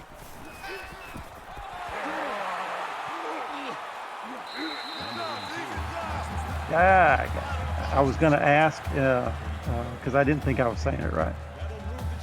Doherty, Richard Doherty. He's 17 of 22 for 148 yards, but two interceptions and no touchdowns. Checking it down again, another open receiver. It's going to be short, 2nd and 1. I mean, he has plenty of time to survey the field and find the guy who's not covered. And it looks like now he's hurt. Who's that? Was that Hegon? Hegon, I think. 2 receivers at the bottom, 2 receivers at the top, 1 back in the backfield. He's got time and checks it down again. Oh, what a play by Taylor Ortiz. That comes, it looked like he came over the back of the receiver and knocked that ball away. Hegon with back spasms also, and he'll return soon. Dumping it off to the back, 1st down, breaks a tackle, breaks another tackle, tries to spin. David Andrews with a 7-yard reception, getting the 1st down for Wyoming. Minute 46 remaining, 2 backs in the backfield, 2 receivers down at the bottom, checking the play from the sidelines. Again, plenty of time, lets the ball down the field, a wide open receiver, but he overthrows him. Oh, he had his man. That makes it 2nd and 10. Here we go with the pistol formation. He's going to have plenty of time again, checks it down to his back, makes the grab, breaks a tackle, steps out of bounds. A gain of 5. Ray Webb with the reception. It's going to be 3rd down and 5. Need a 1st down here, Freddie. Yeah, definitely need a 1st down. Well, they got the 3 points, but they gonna move. Smith, the intended receiver. Thought he had that pick. That'll bring up 4th and 5. Yeah, that was almost number 3 for Robert Doherty. Oh, look at this. They're going for it. They're going to go for it on 4th and 5, and it's not to get him to jump. They're throwing it down the field. Got a little pressure. He's going to put it in the end zone, and it's incomplete. Oh, man. And I can only imagine what Axis is saying right now. He didn't tie it up.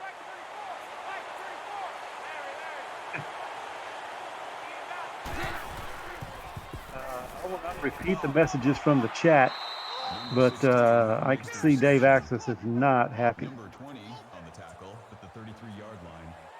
That was a completion right there by Lynn Deshawn for a 1st down. It's going to be 1st and 10. Another completion, and what a hit. Beezer Washingbeard, how did he hang on to that? Because he just got his helmet knocked off. Yeah, he got hit hard there. Got decleated. Down the field again. They found a soft spot in the middle of the field to get in 10 to 15 yards of completion, and they're quickly moving it down the field. This is going to not be good for Wyoming if they get the ball and score here right before the half, because Washington State gets the ball to start the 2nd half. Throws that one out of bounds, stops the clock, going to be 2nd and 10. 1:05 to go. Both teams with all 3 timeouts remaining. And Washington State is putting the pressure on Wyoming here. I've said that's an ill-advised pass by Lynn Deshawn. Going to be 3rd and 10. Empty backfield out of the gun. Washington State is 0 for 3 on 3rd down. He's going to let it go, and he'll have the first down here to Chris Brown. The first one on 3rd down, and they have moved the chains. 58 seconds to go. All 2 timeouts remain, excuse me. And they're putting themselves in scoring position. Screen pass Unable to do anything with it after that is Tech Theatrix with a 2-yard gain. I thought something with the blitz coming. I thought something was going to happen out of that, but it didn't materialize like I thought. The Cougars are moving it. Checking it down. Instead of stepping out of bounds, he tries to get a little bit more, and it's going to be 3rd and 4, and clock is running with 40 seconds. We got a catch there on the sidelines, and it is a reception right there, a toe tapper, making it 1st and 10, and stops the clock with 36 seconds. Yeah, I think he had both feet in. I don't know why the coach from Wyoming's throwing the red flag, but it looked like he had both feet in. Now we're going to hand it off to Tech Theatrix, and he's going to get down inside the 5. It's going to be 2nd and 2 at the 4. They can get the first down here and stop the clock. They still have 1 timeout remaining, but they don't need it. J.D. Butler, the tight end, hauls that one in for a touchdown. Lynn Deshawn finds his big target in the middle, and it is a touchdown for the Cougars. That's a 10-point swing now because Cowboys didn't take them 3-point on the other end, so. The extra point attempt is good.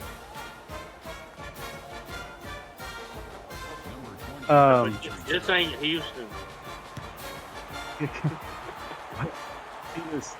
10-0 Washington State over the number 2 Wyoming Cowboys. Now keep in mind, last week Wyoming was down 14-0 to Houston, and Wyoming came back and won that game 34-10. 34-14. And then what's happening here is that Washington State's going to be getting the second half kickoff. So if they can get some points here with 12 seconds to go and 2 timeouts, if they can just get a field goal to get points on the board, they may have swung the momentum a little bit. Bears Brian Zachary with another catch, his 3rd one of the game. Hadn't heard his name in a while, but it is a flag route or a corner route caught there on the sidelines, and it's going to put them in Washington State territory with 8 seconds to go. Still 2 timeouts remaining, and they need about 10 more yards to get in field goal range. Back to pass as usual, plenty of time, surveying the field, launches it downfield, and we have another catch and out of bounds, stopping the clock with 2 seconds to go. I'm sorry, he was called out. I thought he caught that.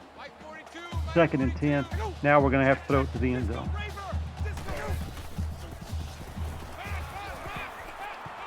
He launches plenty of arm, gets it in the end zone. Oh my goodness, it was just knocked away. He had a man, and that's going to put us at halftime with the number 2 Wyoming Cowboys in trouble here with the Washington State Cougars, number 14 Washington State Cougars, with a 10-0 lead and receiving the ball in the second half. I kind of had a little feeling that Cougars were going to kind of give them a little better game than what the rankings are, but we'll see what the Cowboys can do the second half, though. But Freddie, you were concerned about the Cowboys coming out flat because of the ranking and their top 4 clincher. But after that first drive, I thought, well, this is impressive. He was, I think, 9 for 9, and it was the pick in the end zone that stopped that possession. And then after that, I think they kind of went in coast mode a little bit until that last drive. And the tail of the tape is the 2 turnovers right now, I think. Time of possession, Wyoming with just over a minute lead. The rushing yards in favor of Washington State, 53-3. The passing yards, Wyoming's ahead almost by 100 yards there. They need to do something here. Defense is going to have to get the ball back. They cannot fall behind 17-0. This could be potentially cost the Cowboys a home field game in the playoffs. Got a good return there and a flag down. It's going to be a personal foul face mask on Wyoming. They're going to tack on another 15 yards, and it's going to put the ball at the 42-yard line of Washington State. Good field position for the Cougars. Yeah, hopefully that the Cowboys ain't self-destructing here. Dropping back to pass, a little bit of pressure. He's able to get it off and away and avoid the sack and make it 2nd and 10. Good decision there by throwing it out of bounds down the field. Out of the pistol, 2 tight ends up at the top, 2 receivers at the bottom. He's going to hand it off to Theatrix. He's going to break a tackle. He's going to get 10. He's going to get 15.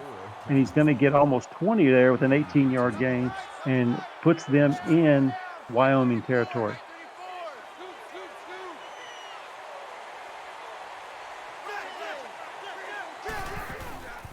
Out of the pistol formation again. He's gonna keep it. I thought he was going to pitch it, and he's going to be stopped for a 3-yard loss. That's going to be 2nd and 3. I could have sworn Deshaun was going to pitch it. I don't know if his running back would have fared much better, but maybe he thought protecting the ball was more important than trying to pitch it.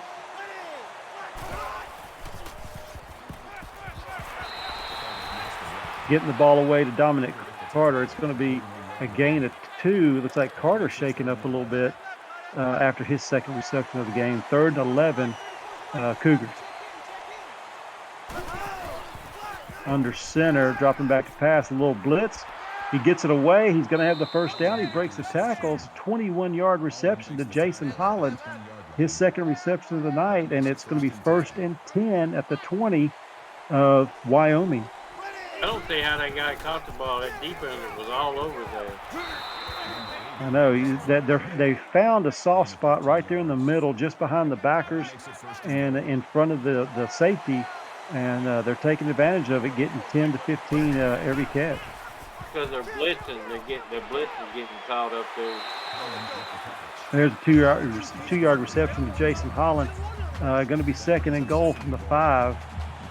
We're going to be on the left hash, under center, 1 back in the backfield, 2 receivers at the bottom, 1 receiver up top by himself. A little scramble, and he's not going to get away. Lynn Deshaun is going to be sacked by John Potts, his 1st sack of the night. Deshaun just rolled right into that pressure and wasn't able to get away. Carter has elbow bursitis, and he's going to be out the remainder of this game. That was dangerous. Oh, my gosh. That was a dangerous pass. 4th and goal here. 3 points is better than no points. As my buddy Eagle always says, take the points, and Washington State's going to do so here. The kick is up, and it is good. And it's a 13-0 lead over the number 2 Wyoming Cowboys. And they've got to get something done. They got to get it done fast. They definitely need to get their offense rolling here. That's good to see. He gone back in the game. It looks like another personal foul. Face mask called on Washington State. That was on Robert Wallace, I believe, who had the 2nd interception of the night. And that's going to put the Wyoming Cowboys on the 39-yard line. 1st and 10, back to pass, and he has plenty of time. He dumps it off to his back, who runs out of bounds after the reception, losing 3 yards. It's going to set up 2nd and 13. I think I just would have let that go.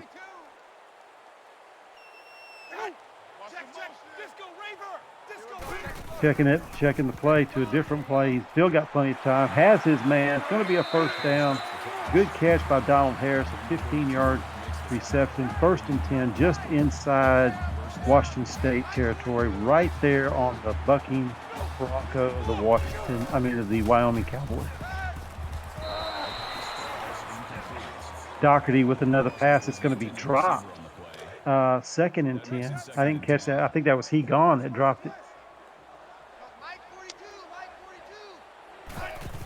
Trips to the top. Doherty back to pass. Has his man again. No, it's going to be dropped as well. That was number 8, Donald Harris, with the drop there. A lot of drops by the Cowboys tonight.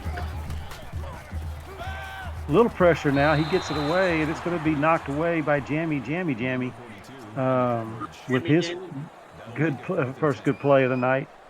Now the Cowboys are going to have to punt it away.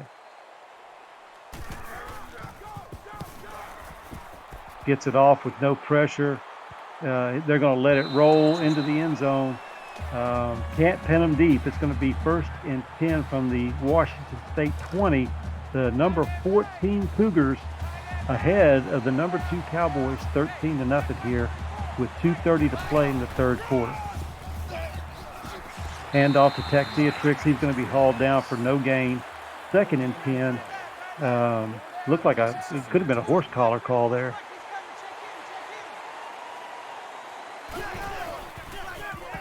Another handoff to Texiatrix. Nobody to the outside. He's going to run and get the first down. A gain of about 12, 1st and 10 for the Washington State Cougars on the 37-yard line. Out of the I formation again under center. He's going to hand it to Texiatrix for a 3rd time, and he's going to be bottled up for a 2-yard rush. I don't know how he got 2 out of that. 2nd down and 8. Going to hand it to him again, and he's going to break 1 tackle, but not the second one. A gain of 3, 3rd and 5 for the Cougars.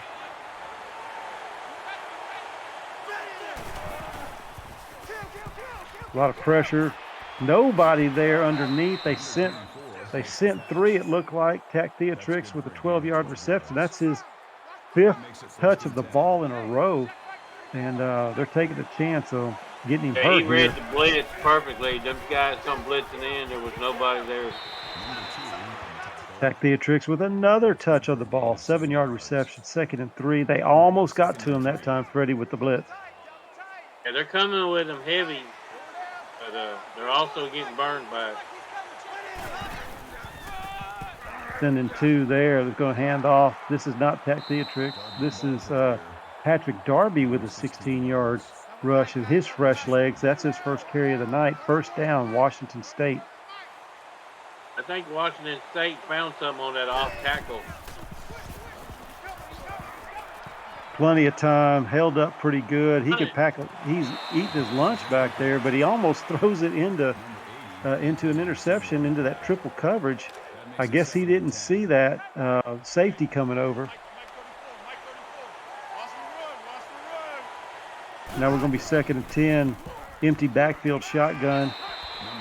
And that one is a completion to Beezer Washingbeard for a gain of 9. It's going to be 3rd and a long 1 out of the same formation again. You've got Cripps to the bottom, 2 receivers to the top. Deshaun by himself in the backfield, surveying the field, gets it away, and it's going to be incomplete, 4th and 1. And I would go ahead and take the points again, and they are. Here they go, the field goal unit out on the field. This is going to make it a 2-touchdown game for Washington State with 39 seconds to go in the third quarter, 16-0 over the number 2 Wyoming Cowboys.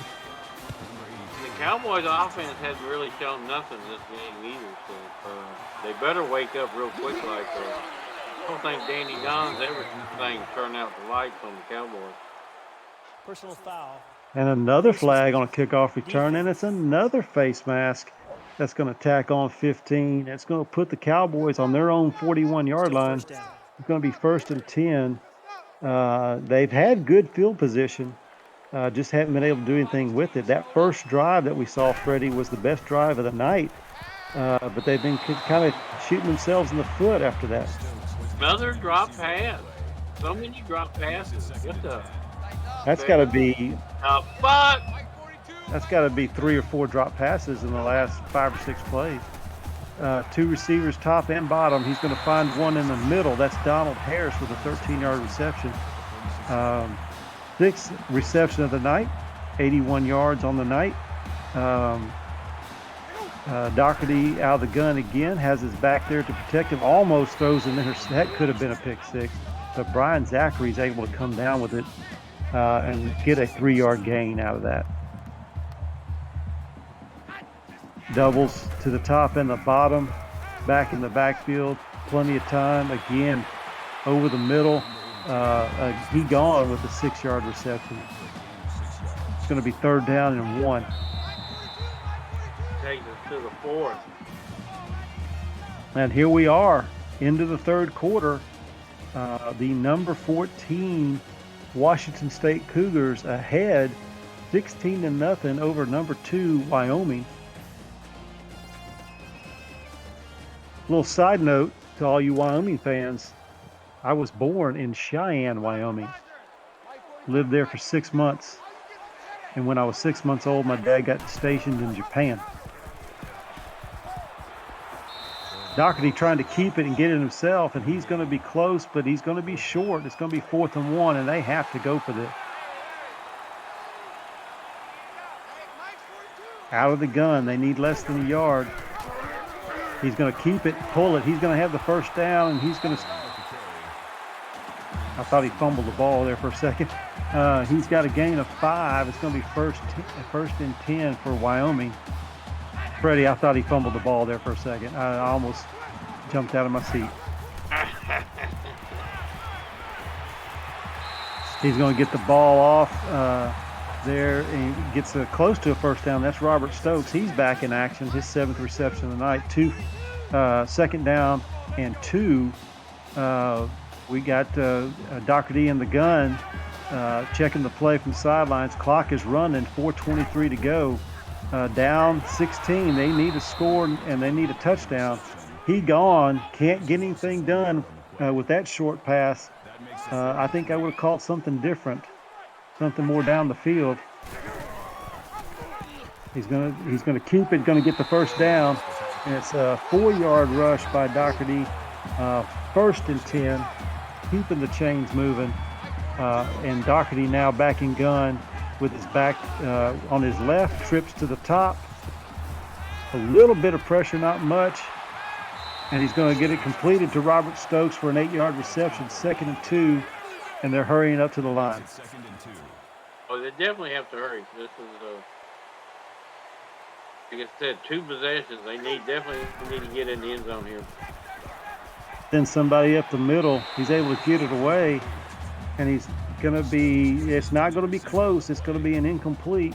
3rd and 2. They did send a little pressure up the middle. Maybe that kind of rattled him a little bit, kind of made him have that errant throw. He had a receiver open. Checking it down. He's going to get the first down. He dumps it there to James Rodriguez with a 9-yard reception. His first one of the game.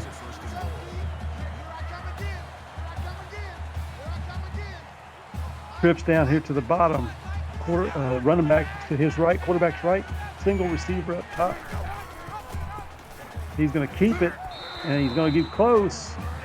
They're not going to give it to him. It's going to be 2nd down and goal just inside the 1.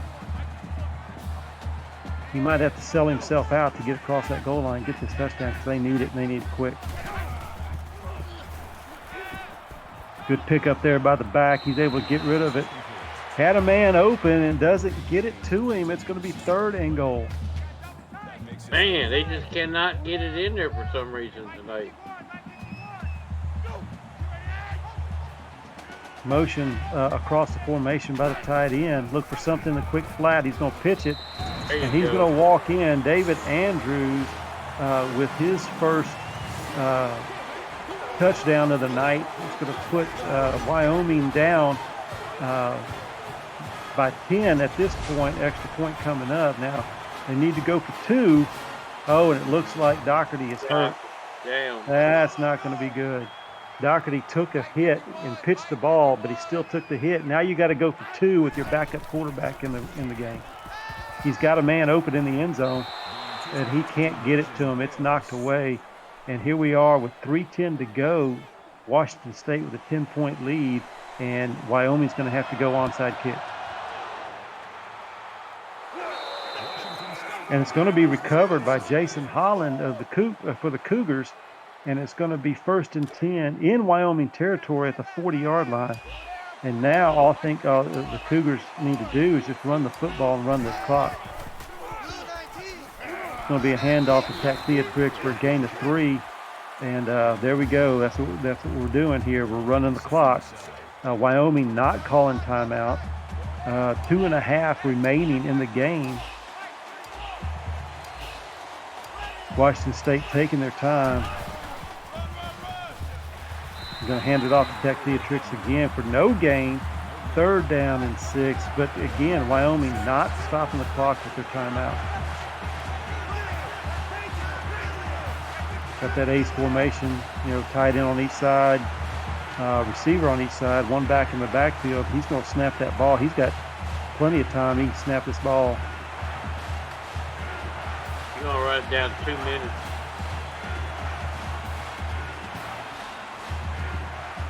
And still, Wyoming not calling a timeout, and they need all the time they can get.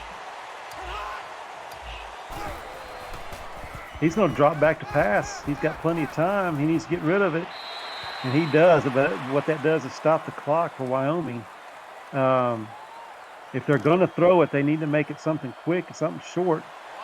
Doherty with a broken finger. I don't see him returning, so that means a backup quarterback is going to have to lead this drive to try to get them within striking distance. Lynn Deshawn is sacked for a 7-yard loss. I believe that's his second sack of the night. You need 2 scores, though. Yeah, again, with the sack there.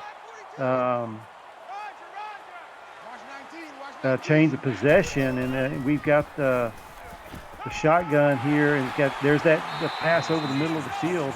Donald Harris, 17-yard reception. That's been working for them all night. It's just when it gets inside the 10, they can't do anything after that. That's L.J. Liparelli is the backup quarterback. I hope I said that last name right. But there he goes. He checks it down to Ray Webb, a 3-yard reception. They got to go quickly.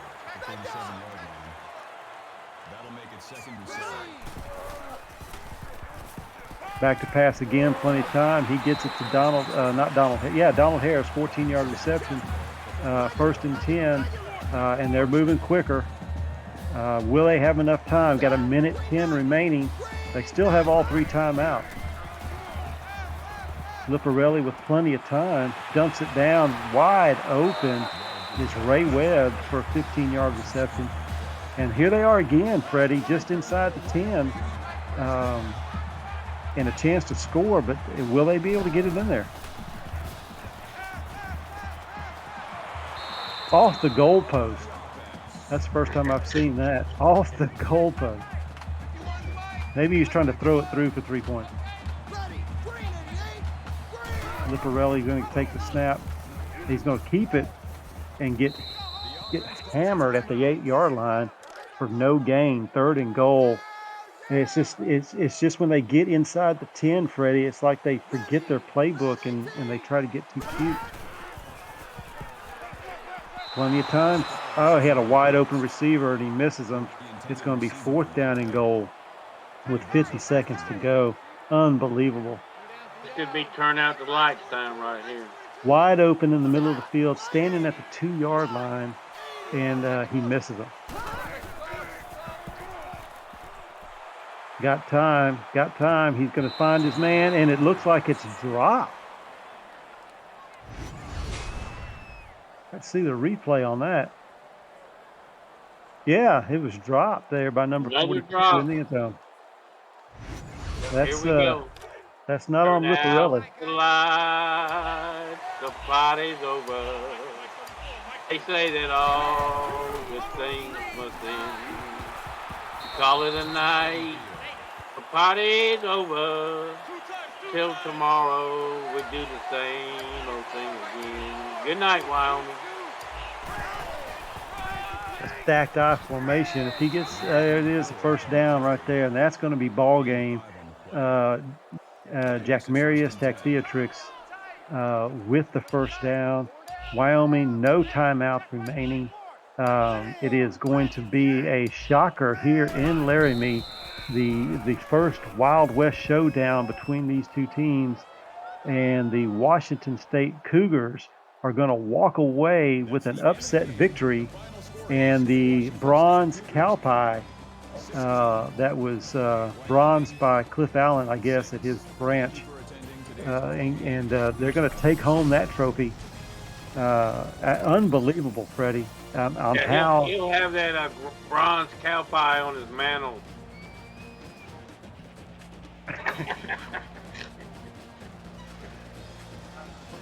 Said good game and good job winning the first cow pie trophy. Or in other words, you can read the chat. What was the problem, Freddie? Because that first drive, Wyoming moved the ball down the field with no problem whatsoever. Had a chance for a touchdown, can't come away with the touchdown, throws interception. And then after that, they moved the ball pretty easily in the middle of the field. But once they got around the 15, 10-yard line, it was a totally different team, totally different play calling. Yeah, they just couldn't capitalize it. When they got in the red zone, they turned the ball over or didn't take advantage of it. A couple, I think 2 times they could have kicked the field goal. And how many times were they in the red zone? 3 times in the red zone, came away with 1 touchdown, I believe. So not very good there. Again, 2 opportunities. They could have kicked a field goal. Then they throw an interception in the end zone. And it's just not, you cannot win that way. Now, this just reflects back to what you questioned at the beginning. Are they going to go through the motions? And it looked like they went through the motions after that first drive to me. Yeah, until they got to late in the fourth quarter, they didn't look like Wyoming. You see time of possession in favor of Washington State. Penalties were even. Interceptions, 2 for Wyoming, none for Washington State Cougars. The red zone we talked about earlier. Cougars only 1 touchdown, 3 field goals inside the red zone, taking advantage of every trip down there. Third down conversions, Washington State was 4 of 10, and the Wyoming Cowboys were 4 of 9, I believe. Richard Doherty was 31 of 48 before he left the game with the broken finger.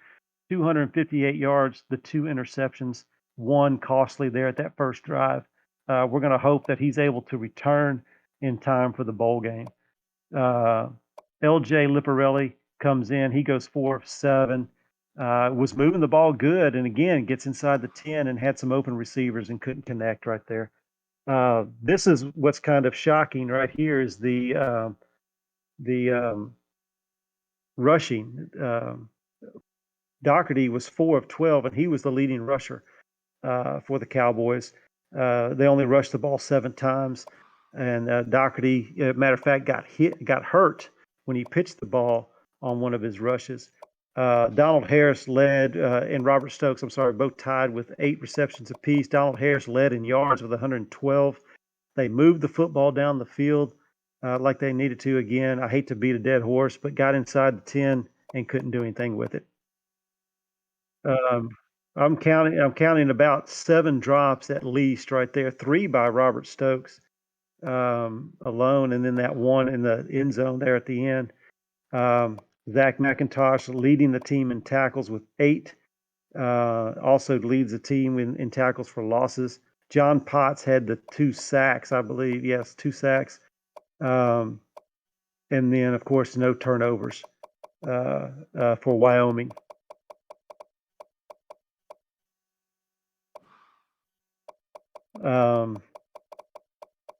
Yeah, this is going to bring up the potential of Wyoming dropping to the 4 seed in the playoffs and having to face off with Georgia State.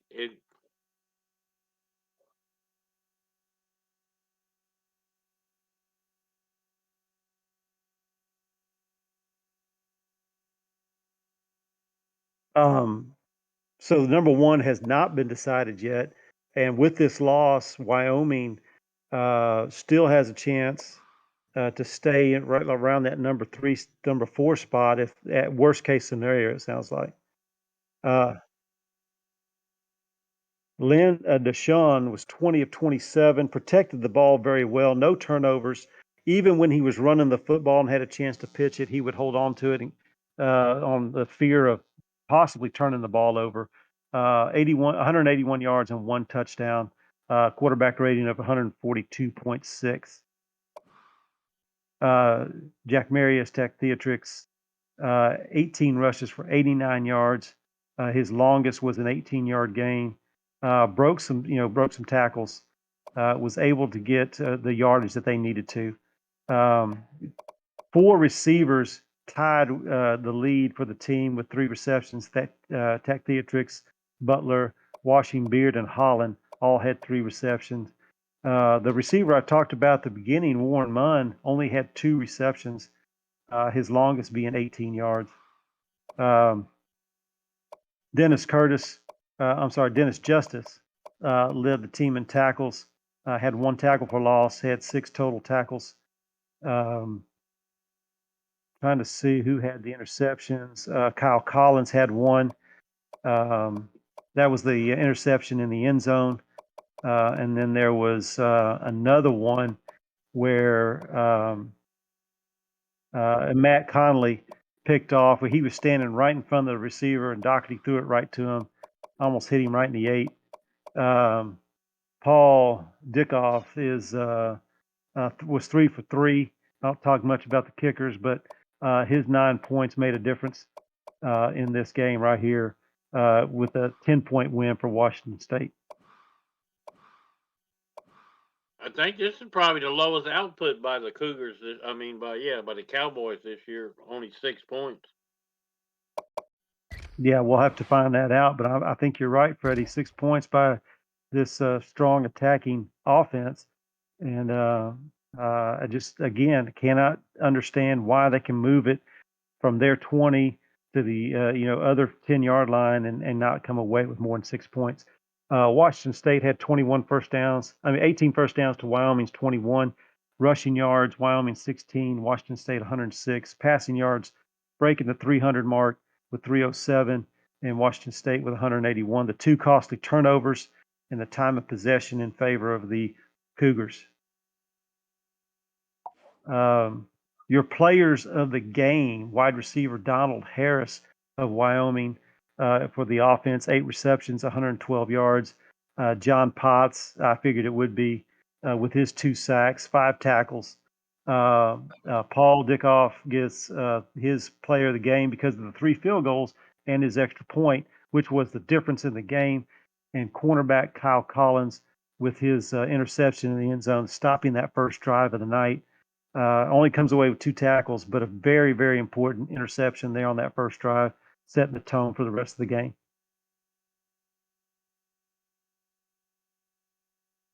All right, Freddie, what's your final thoughts on this game? Well, like I said in the beginning, I think the Cowboys kind of overlooked Washington State and didn't think they had to come out and play and took it on the chin. Hopefully they learn from it and take no team for granted. Anybody can win in any given day. All right, Freddie, what is the name of this rivalry coming up with the number 4 Old Dominion and the number 6 University of Central Florida? I can't even say it. You got me. It's got to do something with Spanish, I guess. Yeah. I didn't take Spanish. Huema de Arena. Huema de Arena, and that's got to be a Soto deal. It was Charles? Oh my gosh. All right, Charles, and you're going to have to explain this rivalry to us. How you came up with this name. Number 4, Old Dominion, 6-3 overall, 3-1 in the conference, facing UCF, who's 6-3, also 2-2 in the conference. This is going to be a good battle here. Old Dominion needs this win to stay alive in the Final Four. I'm not sure. Old Dominion ain't got a chance in the Final Four. Oh, they don't have a chance? So Gunny's already took our division. Okay. They're just playing for a top 4 ranking. Wait.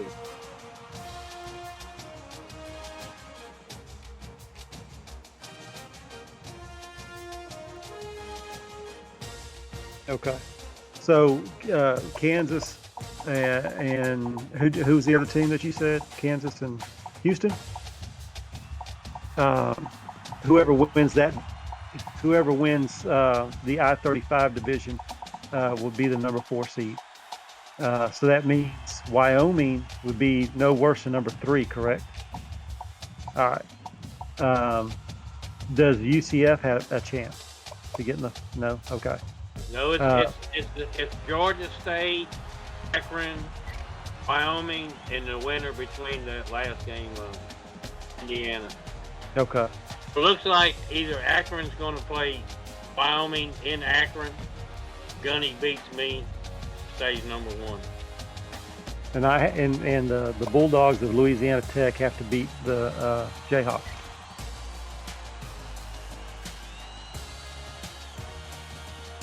So, okay, I'm glad Dave is having to break all this down and get these seedings straight. All right, so Bob Funk when you need him. Yeah, he's out doing family things. Fucking Funk. All right, hey, we're gonna me and Freddie. Freddie, you sticking around to help Dave out? Man, I'm gonna get me a bite to eat, but if Dave is going to just do it the game thing, I'll be there. Hey, just remember, Wyoming, the place where sleeves were born.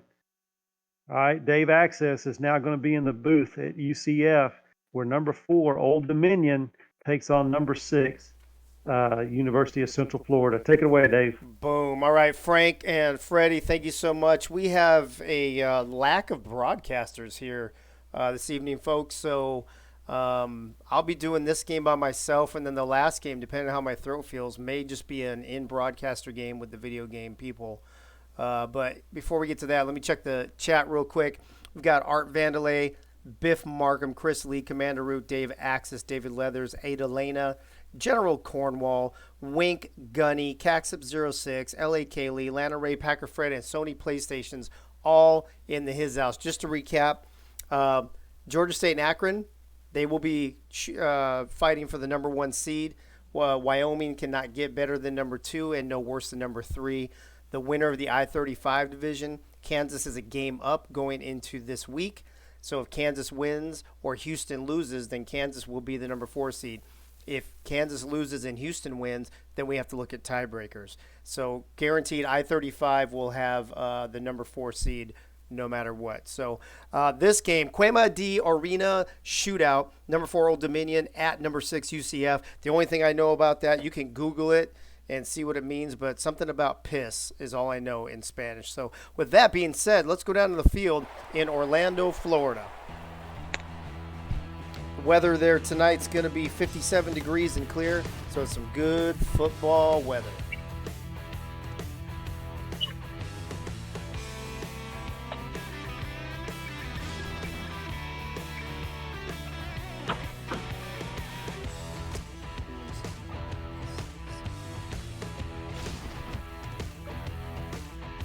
So it's a pissing good time in Orlando for game day. Apparently. Gunny, how you doing, buddy? I'm good. Hey, real quick, Old Dominion UCF, that's bootleggers, right? Yes, it is. All right, just want to make sure. I thought it was, but just want to make sure. And then I got to change this booth thing, too, real quick. Gunny, how you doing, man? What have you been up to? I'm good. Just relaxing tonight. Okay. Well, I'm going to get some stuff set up here. You going to hang out with me this game? Yes, I will. Perfect. All right, folks. Old Dominion kicking off to UCF, the number 4 team in the nation, the number 6 team in the nation. Carter Fernandez with a 30-yard return. And Gunny, number 4 versus number 6, 2 teams that were highly ranked in the preseason, highly ranked at the beginning of the season, kind of fell on some bad times and have both clawed their way back up to the top. What do you think about this game tonight? It's a good game. I don't think ODU ever, Old Dominion ever faltered below number outside. I don't think they ever went outside the top 10. And if UCF did, maybe in the 12th spot, but they've risen back up to the they're in the both in the top half dozen. Yeah, they're both looking good in the back half of the season, which is really what matters. Unlike that Wyoming team, who just looked like the worst team in the league. Looks like Wyoming might have to play a bowl game against Cincinnati after that I'm really surprised that Wyoming was only able to put up a 6 spot on the scoreboard. Yeah, I don't know what the fuck is wrong with those guys, but I can tell you what, I'm going to find out tomorrow morning when I run them all to death. How about that? You got to do something, especially now that you got about 3 weeks left in the bowl to get ready for the bowl season. That's it. Let's see here. Natty and Minnie only mother. No, hey, I don't think. Sorry, Zach, but you've been playing too well. I think Cincinnati may end up playing Syracuse in the toilet bowl. What's that? Oh, I heard somebody. Anyway, look at that. UCF marching downfield, throws an INT, and now Old Dominion has stolen the ball. Jeremy Weber, number 21, the free safety for Old Dominion, and he just stepped right in front of him, Gunny. Perfect defense. I agree with you, and I do agree that it may be Syracuse and Cincinnati in the 23-24 bowl. I think that's, yeah, I guess we'll see what Syracuse and Minnesota both do this week, but as of right now, I think according to the standings, let me look real quick. Syracuse 2-7, Cincinnati 1-8, Minnesota 2-7. So you never know what could happen. It's still a possibility. Or no, is that? Yeah, that's right. 2-7. So we'll see what happens with Syracuse. We'll see what happens with Minnesota, and see who's going to play Cincinnati in the toilet bowl as Dusty Coles carries the ball for a 9-yard rush. You are tuning in to the All-American Coaching League. This is the final regular season week, Week 10 rivalry week, as we are now watching two rivals go at it, Old Dominion and Central Florida. And there's the Vag doing what the Vag does, Gunny, and scampers for 15 yards. He's looked a lot. He looked a lot better last week instead of 2 weeks prior when he played against Georgia State. Yeah, I don't think anybody's looked that good against Georgia State this year. Nice little pass from the Vag to Venerio for a 6-yard reception. And Old Dominion inside the UCF 30. The Vag is 2 for 2 for 22 yards. From the shotgun, fakes the handoff. Vag is going to keep it. He's going to get hit pretty good, but he gets 4 yards. That's going to bring him 13 inches, Gunny. That's a nice play. Yeah, it's a good play. I'm looking for Jen Italia to get a couple of touchdown passes this afternoon. Yeah, you know, we still haven't fixed her name. I believe she got married. Did you hear she got married a few weeks ago to somebody? Yeah, I did see that. With the last name Wertz. She's actually Genitalia Wertz now or something like that. I did see that, but yeah, I always forget. Yeah, I gotta add that in. Here's the Vag with a fake handoff, running around, cuts it back inside, gets a 7-yard rush. The Vag is looking good so far, Gunny. He's having a good running play for this drive. He's doing pretty well. This time he hands off. Is that Dusty Coles? That looks like somebody else. That's Charlie Moore, the backup halfback for a 6-yard rush. Looks like Dusty's getting a little breather. 1st and goal now for the Monarchs from the shotgun. 3 backs. And did they jump off sides or is it traveling? It's traveling. What do you know? All right, false start on Old Dominion. Going to bring a 1st and goal, but it's going to knock him back just a little bit. Well, with the run-in attack, I think they're going to be okay. Well, we'll find out right here. Let's see what the Vag does. Vag looking around. In the corner of the end zone, boom, Lauren Glover, 8-yard reception. I think that may be the first time we called Lauren Glover all season. That name does not ring a bell right there. It does not with me either. 10 plays, 68 yards in a minute and a half. Gunny, that was pretty efficient. They put that big turnover interception into 7 points. That's a big drive for the Monarchs. Well, there's the kickoff to, I don't remember that. Is this Carter Fernandez, 2 yards deep in his own end zone, 17-yard return. And look at Charles Doherty on the sideline. I'm sorry, Clint Torres on the sideline. I'm not sure if he's mad at the Vag or happy with the Vag. What do you think there, Gunny? He looked like he was chewing his ass. You scored a touchdown too soon. I don't know what he's telling him. What do you think? I think he looked happy. He was saying, do it again. All right, well, we did invite both head coaches tonight to pop in the booth, just say hi, fuck around a little bit. Unfortunately, Clint Torres was busy, but Willie B. Hardigan is gracing the booth with his presence. Willie, what's up? How you doing tonight, buddy? How's it going, Dave? I'm doing pretty good. Just looking at this team. I'm not happy, interception, but I think it's just the beginning of the game here. So we'll see. We'll see. Duarte Sanchez, there we go. To Dick Insider. Oh no, That was Aiden Aiden Graves. Graves that Good time, reception Dick there. Insider did have a 12-yard rush though, right when you came on. Yeah, fantastic. Well, I just came on when you said traveling. And I don't know if we were watching football or basketball for a minute there when you said traveling. Well, I get tired of calling. What do you call it? Oh, what a Oh, pickup. nice pass. Aiden Graves with a 14-yard reception. I get tired of calling the false starts every game, so I got to make new shit up. Nice. So Duarte Sanchez starting off not too bad other than the INT. Checking the sideline for the play from the shotgun. Willie, did you catch that Wyoming-Washington State game? I did not. I was prepping. I was doing some preparations for something else. Well, yeah, it was ugly all the way around. Washington State actually beat Wyoming in Wyoming 16-6. Oh wow, that's a low-scoring game. And Zach Holdorf, you can go fuck yourself.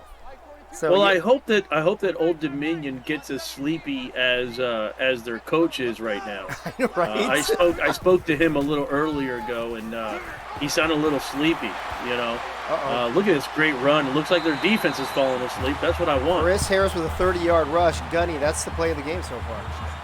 That was an excellent run, and I believe Central Florida has really turned it on since they returned back to the Dirty Suarez as the quarterback from the Asian sensation they had a mix up with in the second or third game. Right. Yeah, I think you're right. I think Willie. Let's ask you about that. You did have that big quarterback controversy, shuffling quarterbacks and women around there for a few weeks.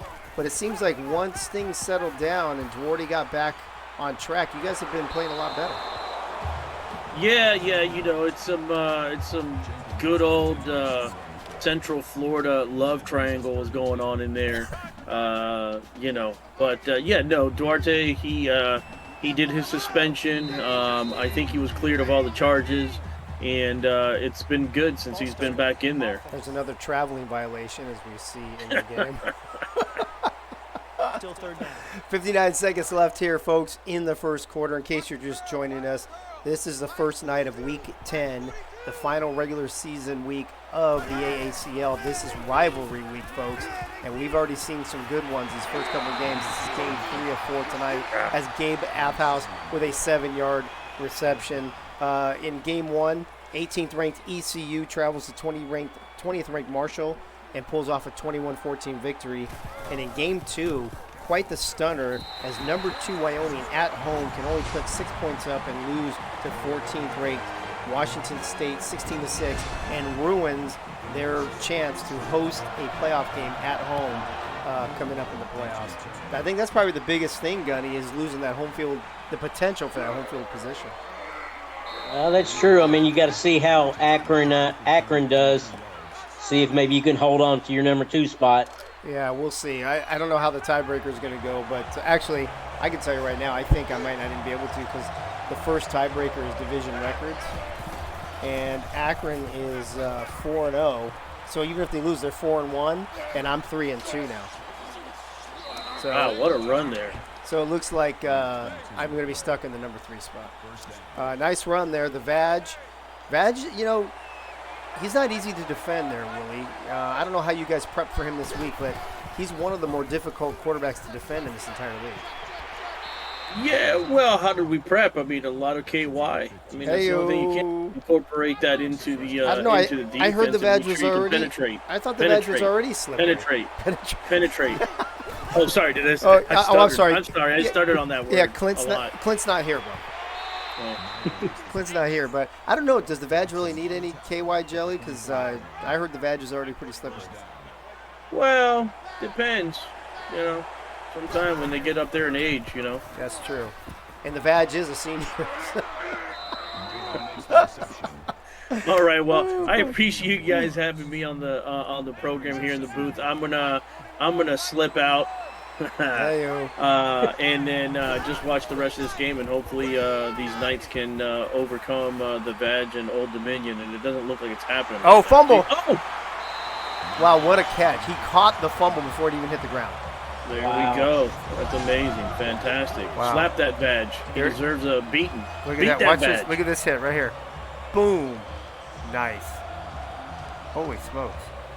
Yeah, he got knighted. The Veg got knighted all over the place there.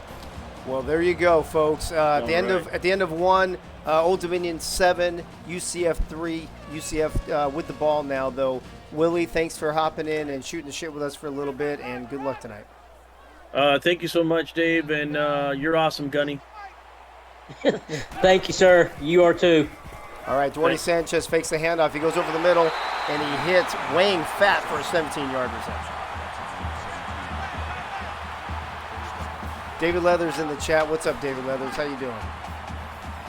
From the shotgun once again, UCF down 7-3. Little screen pass off to the side. That's not going to go anywhere. Aiden Graves with a 2-yard loss.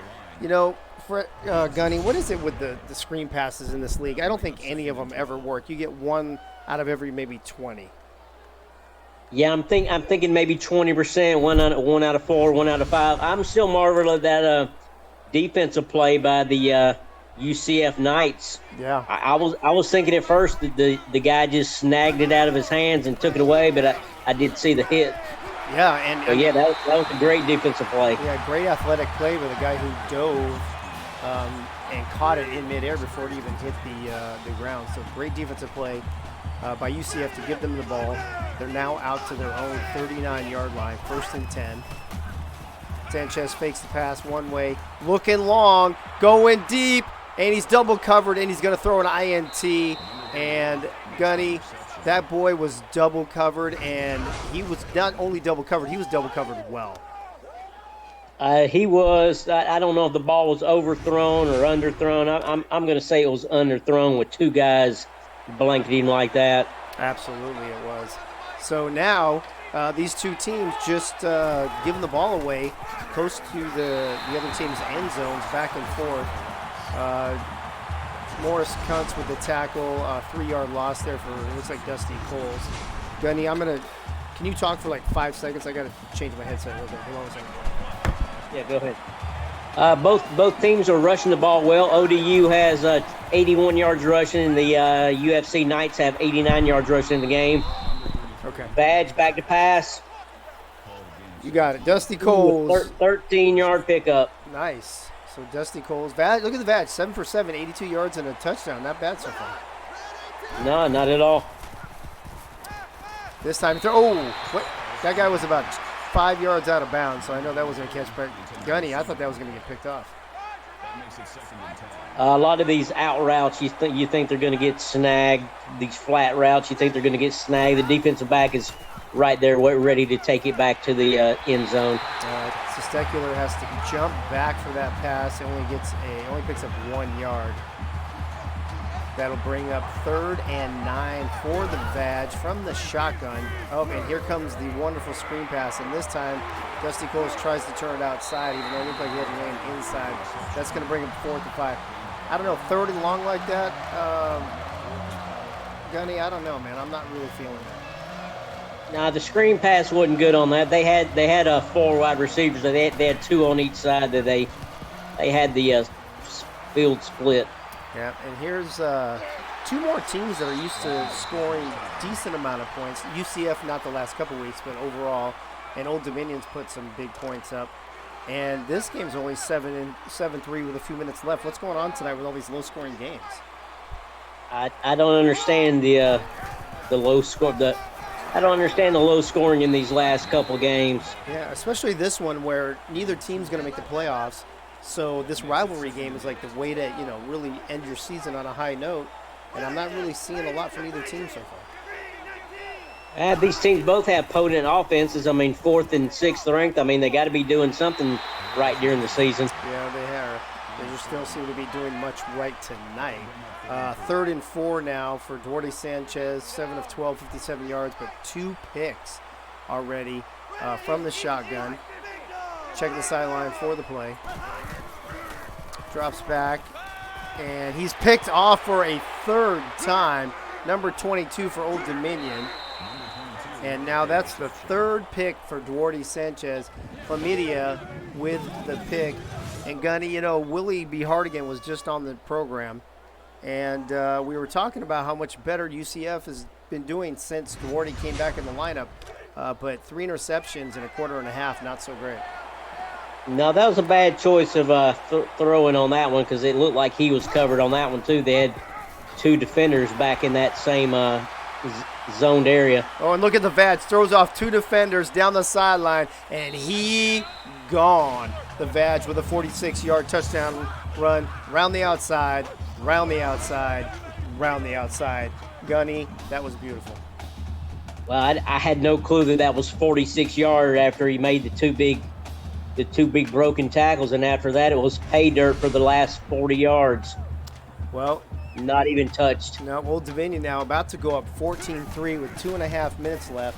Plenty of time, folks, for UCF to get some points on the board before halftime. I'm sure there's no, freaking out on the sideline.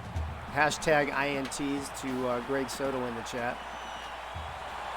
Does it ever happen in all pro settings? Hey, Soto, go make your own fucking game, asshole.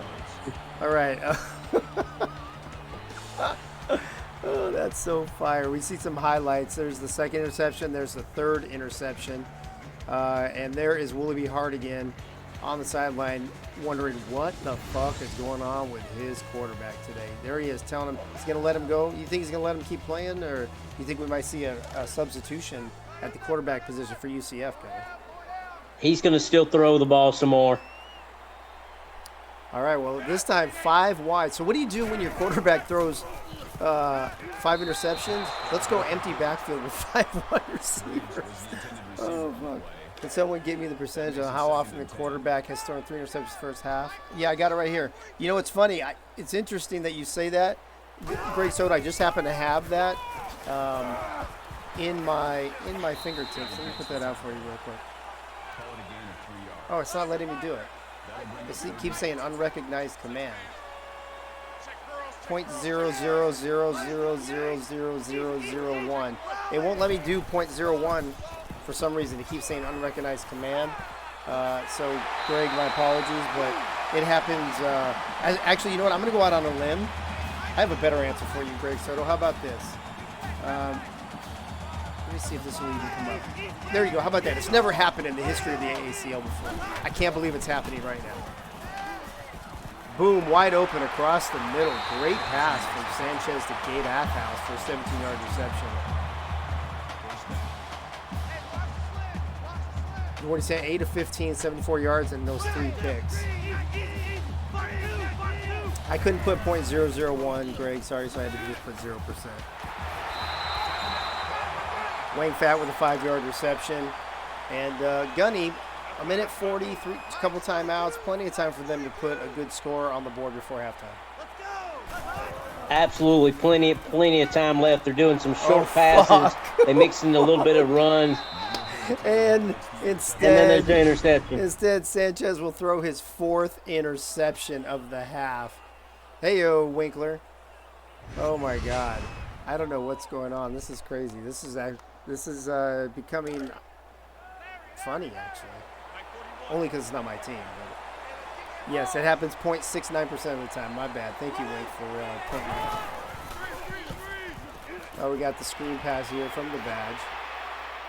Ooh, nice. This screen pass finally works. Dusty Coles with a 14-yard reception. And Gunny, that's one of those, 1 out of every 10 or whatever that play actually works. That was a great block by the pulling guard, number 78. Oh, and the Vag keeps it this block time. Downfield. Yeah, he did. The Vag keeps it this time, slides in for a 7-yard gain, going to bring up 2nd and 3. And we were just talking to Gunny about Central Florida putting points on before the half. It looks like the Old Dominion Monarchs are going to do it instead. Yeah, I think Vag is going to get in the end zone again. Dusty Coles with 11-yard rush up the middle. And we're down to a minute 19. Clock temporarily stops in college football for a first down. Vag from the shotgun. Quarterback keeper again, up the middle again. He slides just short of the first down. It'll be 2nd and inches. And Gunny, I think they got to be careful not to score too quickly here and leave too much time for Central Florida. That's true. He's got to be careful on his slides, too. That's the second time I've seen him get knocked upside the head on his slides. Yeah, and we've already seen, was it Vag or was it your quarterback or the Air Force quarterback that did that and got a concussion and was out for the game? That's been my guy the last 2 weeks. Oh, there you go. And Charlie Moore with a 3-yard run, and Old Dominion starting to pour it on now. Extra point could make this a 21-3 game with a minute left. And Gunny, I think Central Florida at this point now absolutely needs to respond before they go into the locker room at halftime. Absolutely, and Old Dominion, even though they scored 21 points in the first half, I know a game they scored 24 in the first half, didn't score in the second half, so that might be why they're trying to score as many points as possible right now. There you go. Carter Fernandez with a 24-yard return. Central Florida has a minute 3 and 2 timeouts left to do something. More passes. Oh, there you go, Soto. My P. Burns is the translation for this rivalry game. As a matter of fact, let me look up something real quick. This is the Cuema de Arena shootout, and the winner gets the Golden Chalice, folks. They're playing for the Golden Chalice here in Central Florida, in Orlando. And translated, the Greg Soto, thank you. It translates to My P. Burns rivalry. Sanchez going long, a man wide open, and he's going to fall a little short of the end zone. He does get all the way down to the 10-yard line. Gabe Athhouse with a 50-yard reception, and Gunny, that's exactly what they needed right now. Yes, he had just caught a pass for 14 yards. Then they did a crappy 1-yard pass. Then that 50-yarder to Gabe Athhouse. Yeah, how important right now do you think it is that they get a touchdown and not have to settle for a field goal? Touchdown would be huge. It would be. Welcome to Crazy Canuck joining us for Rivalry Week. You missed a couple interesting games already. This is game 3 for tonight. As you can see, Old Dominion starting to put a hurt on, but here comes Central Florida, folks, and Lexus Bricks with a toe tapper touchdown at the back of the end zone. And Gunny, that's what we're talking about, and that's what they needed. That was a great play. I was thinking they were going to throw short across the middle when the guy was wide open, but he kept holding on the ball and found Bricks in the back of the end zone. Well, here we go. This extra point will make it 21-10. And, yeah, Soto, you got to love it, man. You throw 4 interceptions in the first half and whatever. Let's just keep throwing the ball. Got to love that confidence. All right, 30 seconds left, folks.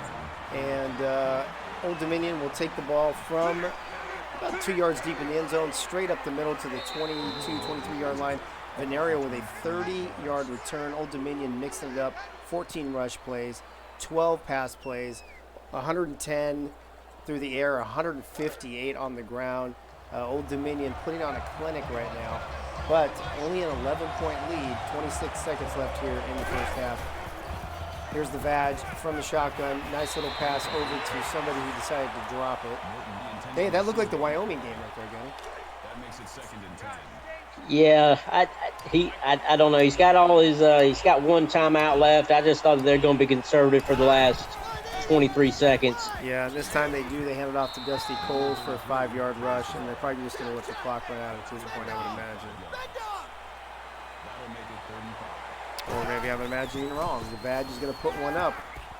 Oh, that was see, this is why you run it out, right, Gunny? Because that could have been an interception, even a pick 6. Give Central Florida a chance to put more points. Terrible decision. Yeah, that was bad. That guy could have intercepted, like you said, and at least got UCF in field goal range. Well, this punt should wrap it up and take us to halftime unless the return man, Carter Fernandez, can bring it back for a touchdown, and he does not. It's a 7-yard return, and that's going to take us to the half, folks. Old Dominion 21, Central Florida 10, and Gunny, it was looking like all Old Dominion there, and Central Florida put that touchdown on the board just before halftime to make an 11-point game. They got to feel a lot better going into the locker room than they would have just a minute prior to that. Yeah, UCF still has a chance with Sanchez throwing the ball all over the field. They have a chance to make this deficit even shorter than 11 points. Yeah, I agree with that. And, you know, if Sanchez can take care of the ball a little bit, you can see there's a 50-yard pass and there's the touchdown pass. He can sling the ball. He just needs to make better decisions. He can't throw another 4 interceptions in the second half and expect to come out of here with a W. No, I don't know any quarterback that can win with 5 or more interceptions in a game. Yeah, it's tough. As you see the halftime stats, passing yards towards UCF, rushing yards towards Old Dominion, kind of what we figured. Time of possession, about a minute difference. But the key, Gunny, man, those 4 turnovers, absolutely killer for Central Florida. But you know what? That 1 turnover for Old Dominion was pretty killer, too, because they were inside the 5-yard line when the Vag fumbled the ball. Oh, that's true. And the big plays of the day, UCF has a 50-yard touchdown reception, and then Vag United's had a big 46-yard run. So they're pretty even in all the categories of rushing and passing and total yards for the first half. Yep, there you go. All right, folks, there's the kickoff to begin the second half. And it looks like they will take possession at the 25-yard line. The Vag from the shotgun. 4 wide receivers, 2 on each side. Dusty Coles hands it off to Dusty Coles. And Dusty's going to fight his way for an 8-yard rush. That was a good run for Dusty there, Gunny. That's a good way to start the second half of the game with an 8-yard run. Short, anything you can call in your playbook on 2nd and 2. That was dangerous. That could have been intercepted. He caught the ball 3rd and inches, but, oh, Gunny, that's an ill-advised pass. Yeah, I mean, it looked like both the guys from UCF had a chance to see that ball when it went over their heads. They did. Dusty Coles with another 7 yards and a first down now. Old Dominion picking up where they left off in the first half. And they are already across their own 40-yard line. This time the Vag calls his own number. Quarterback keeper, it's not really going anywhere. He barely gets back to the line of scrimmage. I think UCF's going to get close to getting one of these interceptions soon if Vag keeps pushing the limit on these short passes. Yeah, well, this time he hits Venerio right in the middle, 13-yard reception. That was actually a great pass. Yeah, that was a quick rocket arm pass. All right, from the shotgun, the Vag once again. And ooh, look at I think he's probably putting people on notice there, Gunny, that everybody knows I can run the ball, but I can sling it too, just like Sanchez. Yeah, I'm still surprised Jen Italia hadn't. I haven't really seen her touch the ball yet. I'm still waiting. Yeah, I think we might have called her name one time, maybe, or did we? I don't even remember. From the shotgun again, the Vag, all kinds of time, hits the out receiver who steps. Oh, what a terrible! You know, Gunny, that's one of my other least favorite plays. That momentum taking the man out of bounds when he has so much open field in front of him. Yeah, he had about 10 more yards until he would have connected with the UCF defender. This time, right up the middle. I think that's Charlie. Who is that? That's not Dusty Coles. That is Charlie Moore. 3 rushes now for 21 yards, averaging 7 yards a carry. He had to make up for his reception that he just had where he stepped out of bounds. There you go. That puts the Monarchs in the red zone. And, ooh, nice little swing pass to Brian Morton and runs over a defender, another 7 yards. They're now at the 10-yard line, 2nd and 3. And this Old Dominion offense is looking pretty efficient on this drive. It looks like the coach, Clint Torres, talked to him, pepped him up during the halftime speech. Well, there's the Vag going to run it around and get an 8-yard rush and a first down, 1st and goal inside the 2. And if Old Dominion scores here, Gunny, we might need to get Freddie back in here pretty soon. I'm sure he's got his microphone next to him pretty close. Well, and there you have it. Touchdown, Old Dominion. The Vag with the quarterback. He fakes to the back, quarterback keeper. And that right there, Gunny, is one of the reasons why he's one of the best quarterbacks in the league. He didn't want to give up the ball even when his offensive line were trying to pick him up off the end zone turf. He still didn't want to give the ball up. Gotta love it. All right, Old Dominion kicking off up 28-10 from the goal line. And Carter Fernandez brings it up to about the 20. He fumbled the ball. Old Dominion picks it up. The 5th turnover for Central Florida. And I hate to say it this early, Gunny, but if Old Dominion capitalizes on this and puts another touchdown on the board, this game's over. I'm afraid you might be correct, because that would be a 25-point spread. That'd be at least three touchdown spread. Yeah. And look at Dusty Coles, 11 yards, 12 yards for a first down. And, man, if Freddie was here, I might have to tell him to start warming up his voice already. Old Dominion, look at not even taking time to huddle. Hurry up offense. They want to end this as soon as possible. Hand off to Dusty Coles again. This time he only gets a yard. It looks like Old Dominion really trying to put their foot on the throat of UCF on this drive. Man. Yeah, like I said, Old Dominion's had some letdowns in the second half. It looks like they're not wanting that to happen ever again. And guess who? The Badge with another touchdown. This is unreal. 34-10, extra point pending. And you know what, Gunny? At this point, the Badge is just putting on a show. I know that's at least his second touchdown. Who knows? He might have had a third, and I'm pretty sure he's well over the 100-yard mark in rushing. Oh, I'm sure he is. Let's see. Hopefully we'll get a stat update on the screen here pretty soon. But this time Carter Fernandez from his own looks like 1 or 2 yard line. He's not fumbling this time. And yeah, he didn't fumble. A 22-yard reception. Yards by the half. Look at that, Gunny. Pretty even in the first half, but 92-0 here in the second half. Well, this is actually UCF's first play in the second half. Oh, that's right, because they fumbled the kickoff return. You're right. All right, Sanchez swings out to the left to Dick Insider for a 3-yard reception. It's just so much work, Gunny, and such an uphill battle. I don't know if Central Florida has it in them. They gotta pass more than 3 yards at a clip. Yeah, absolutely. They need to start setting. There you go. There's a better one, and that's on the sideline. Nice catch by Lexus Briggs.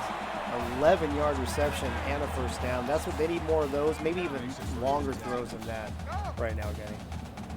That was a long throw for a lefty from the far hash. That was a long throw across the field. And he almost throws his 5th interception. Number 22 with the pass deflection. Does stop the clock, so it buys Central Florida some time, which is actually pretty valuable right now, being down 25 points. And Sanchez, I don't know what that was, but Lexus Briggs comes up with it. What a catch by Lexus Briggs for 7 yards. The drive. Yeah, Lexus Briggs having a good game. Yeah, he is actually having a really good game. Sanchez this time fakes the handoff, quarterback keeper, and he's gonna get the first down. They are gonna give it to him, 1st and 10, almost to midfield. Lining up from the shotgun once again, getting play from the sideline. And there you go. Nice little pass to Dick Insider for a 9-yard reception, but they need to hurry it up. Under 2 minutes now in this third quarter, folks. The 4 interceptions that you see on your screen by Doherty Sanchez, really the big difference in this ballgame. That and the fact that the Badge is putting on a show. What do you think, Gunny, here? If Central Florida can put something on, that'll make it 35-14 with a whole quarter to play. You think they still have a chance, or you think this is over? I still think Old Dominion's going to win, but I see UCF getting back in it, maybe cutting it down to 35-24.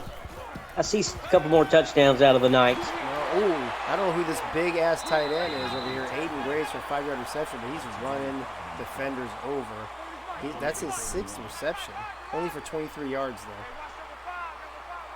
Sanchez from the shotgun. Oh, they're going to check the play again from the sideline. Let's keep running that clock, folks. This time he does hand it off. And what's he get there? Number 17, Chris Harris with the first down. Now UCF is hurrying up.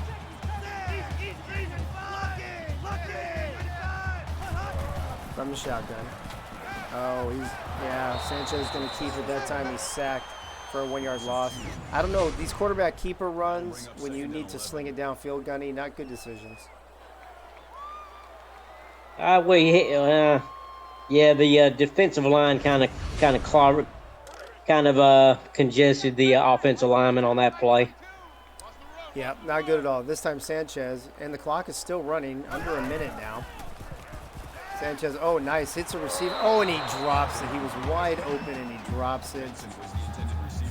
And, I mean, I don't know, Gunny. I guess the only benefit there, the silver lining, is it stops the clock. Yeah, but I mean that was a good pass play. He had another receiver out there ready to pitch in a block, so he would have went around the corner and gained a few more yards after the catch. And there it is, folks. The drive for 5 comes alive as Sanchez throws his 5th interception of the game. 6 total turnovers now for UCF. And if you're Willie B. Hart again, Gunny, at this point, are you just laughing it up, or are you really pissed off? I think a little bit of both, but it looked like number 25 he was looking in back of the backfield, so he just kind of followed the quarterback's eyes on that throw. And then the Vag gets the ball, and on the very first play runs for a 20-yard gain. Morris Kuntz on the tackle, his 5th of the night. And I don't know. Where did Freddie say he was going after the second game? Going to get something to eat or something? Or what? Yeah, he's getting something to eat. Okay, I think at this point, we might get him warmed up already. Especially if Old Dominion scores here, he definitely got to do that. Agreed.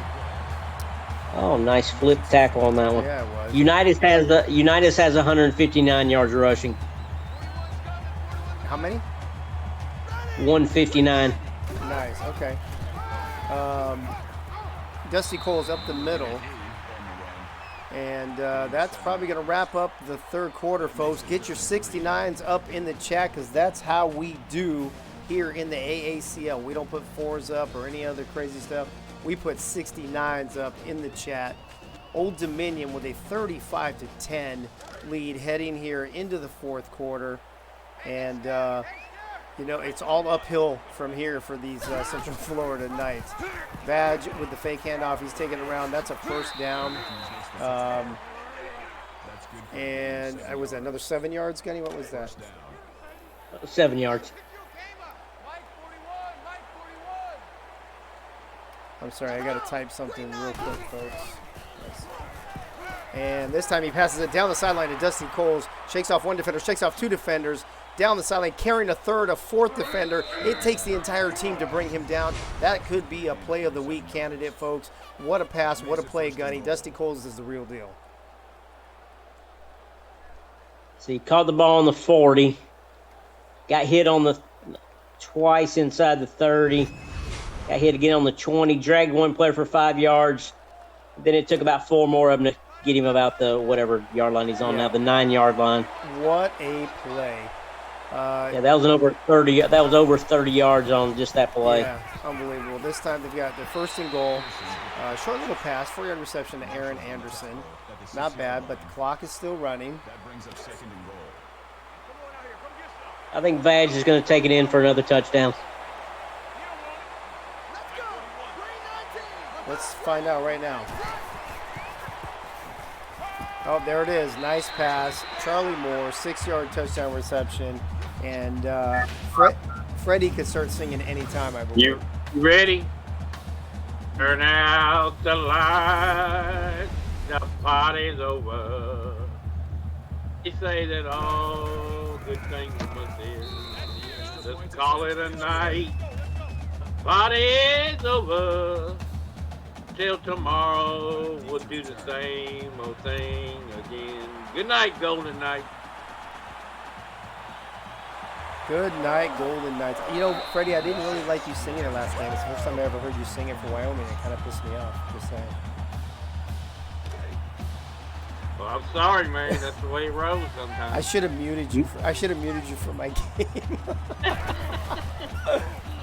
I've already thought the same thing as if he has to do that Thursday night in Memphis. I'm definitely going to have to do it Thursday night, buddy. You know that. I know it. That's fine. Unless Dave does the sliders or something, we're going to get our ass whooped. No, I don't fuck with that. I haven't touched those since I changed them. After week 1 or 2, I did something, and then I haven't touched them since. What are we doing here, folks? I'm not even paying attention at this point. 42-10. I mean, this Old Dominion. This almost looks like Freddie, like a Georgia State game to me. Yeah, and Old Dominion's playing with 2 defensive linemen. And an interception again. Oh. The drive. And this one's a touchdown. The drive for 6. That doesn't have the same ring to it, Soto. But I guess it does because it's a pick 6 also on the 6th interception thrown. This is the 6th pick for a pick 6. Oh my gosh, I don't even know what to say anymore at this point. So anyway, the next game coming up, folks. Jeez. 49. I think number 22's had more than that one interception. I'm curious how many he's had. I know he's had a couple. I'm wondering, you guys, give me your opinions. There's plenty of time. You think Old Dominion puts a 50 burger on him?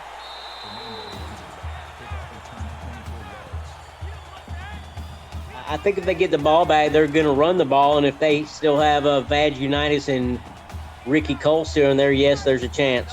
Okay. I say yes, they're going to throw a pick 6, a 7th pick. Wow. Going to set a record. Could that be a record? Yeah, I'd have to go back and look. I don't even know what the record is, but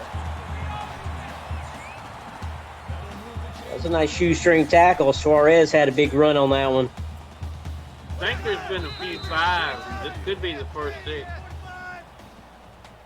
Ball start. Offense. yeah, I gotta look all that stuff up. But man, Still first down. Duarte Sanchez to Old Dominion confirmed. Yeah, I'm pretty sure they don't want him, bro. Wow. Are you guys as in shock as I am? I thought this was going to be the game of the week. I'm surprised by the point spread, yes. And just as well shocked at Wyoming losing, so it's been kind of crazy night. Yeah, 16 to 6 and whatever, I guess, too. I get that, but and UCF also at home, but to lose at home by 39, that's a head turner. That's a head scratcher. I mean, trust me, I didn't like losing either, but I think this is worse. Well, Chris Harris with a 3-yard rush. Good thing they're just running the ball. I think all road teams have won tonight, haven't they? Let's see. Yep, they will be 3-0 after this game. Ooh, nice pass that time to Mike Jenkins, a 60-yard reception. And Gunny, it seems when Sanchez has good protection and kind of get out of the pocket a little bit, he throws a lot better. He seems to be like that. Freddie, I like that statistic about the away teams winning. That bodes well for me on Thursday. That's just what I was thinking, Gary. Well, folks, coming up to about 2 minutes left in this thrashing.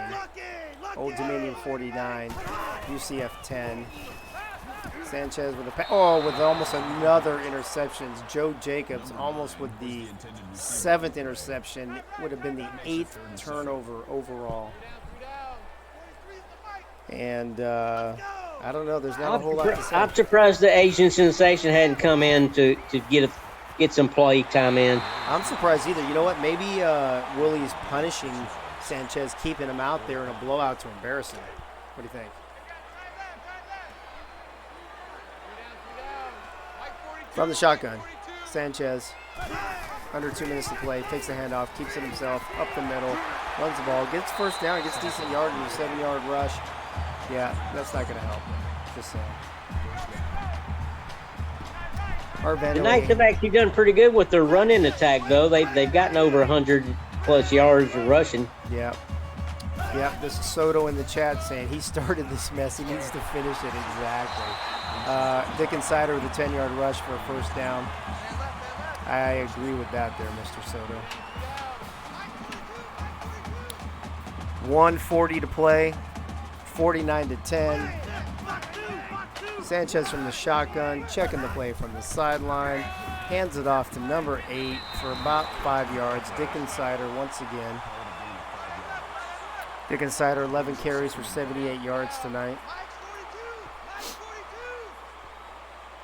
Clock's ticking from the shotgun. Let's see if they can put one more score on the board make things look just a tiny bit better than they really are. And Sanchez with the keeper, 11 yards all the way inside the 5. And it's interesting. They're playing better now than they were when it was close. Maybe they just, what do you think? Maybe they just can't handle the pressure, guys, or what do you think? Well, the last 4 plays they haven't thrown the ball in the air, so it's a good sign. Still first. And now they got a traveling penalty. Yeah, stupid traveling. I hate that shit. All right, minute 13 from the shotgun. Oh, he's going to call his own number. What a greedy bastard. And he takes a 2-yard loss for it. And yes, Soto with the quote of the night. Well, even if we score, that's like putting lipstick on a pig. Hashtag no comment, Greg Soto. Well, he's got a lot more space now, you guys, to throw to. Let's see, and then he'll hand it off instead. That looks like a lot of fun. Chris Harris with a 3-yard rush.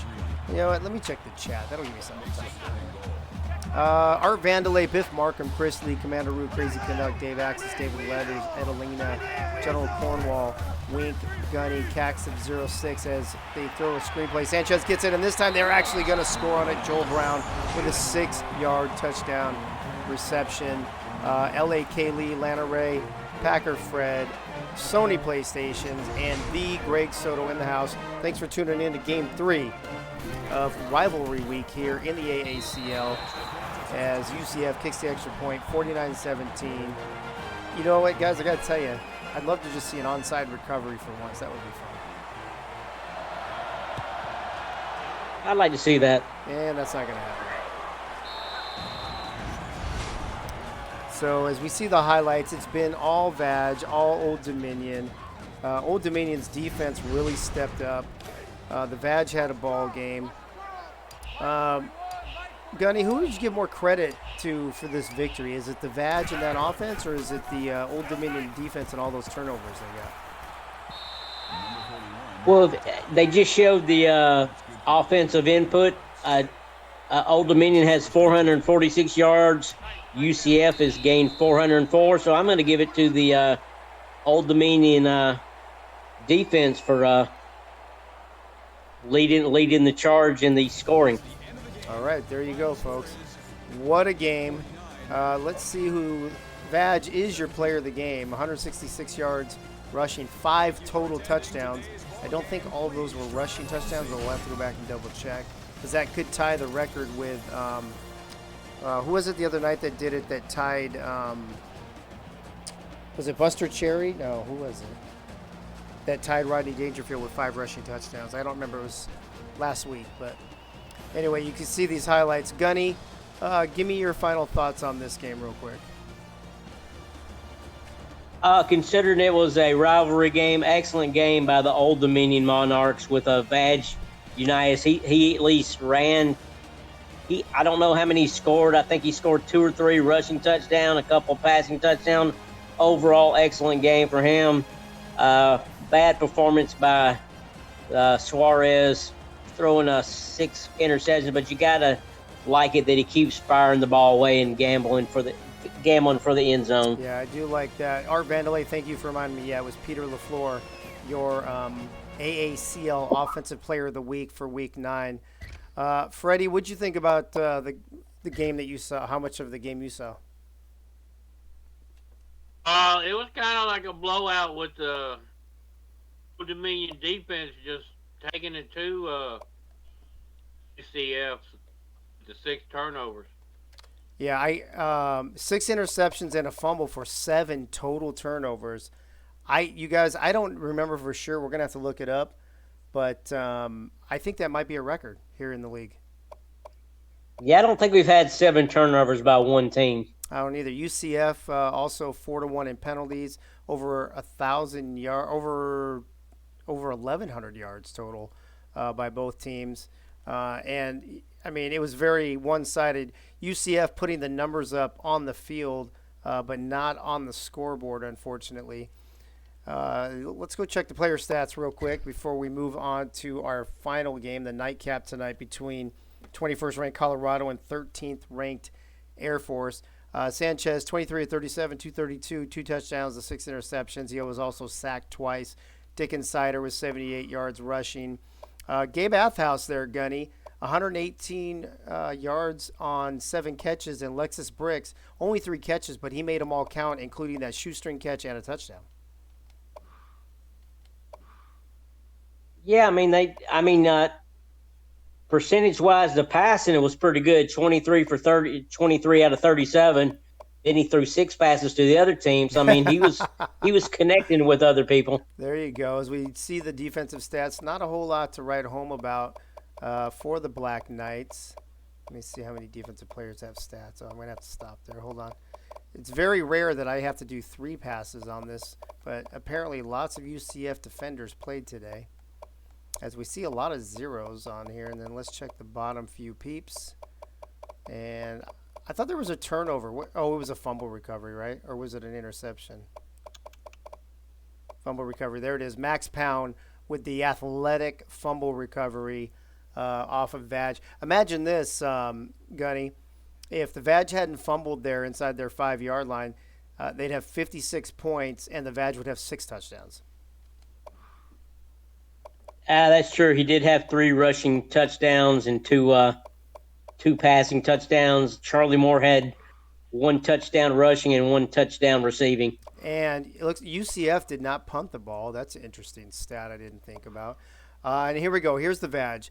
Passing 19 of 22 for 86%, 194 yards, 2 touchdowns, no picks, no sacks, and 190 rating. Gunny, does it get much better than that? No, he's proficient in his game, and I'm sure 2 or 3 of those were maybe drops by his own teammates. Yeah, just those passing stats is a ball game for most quarterbacks.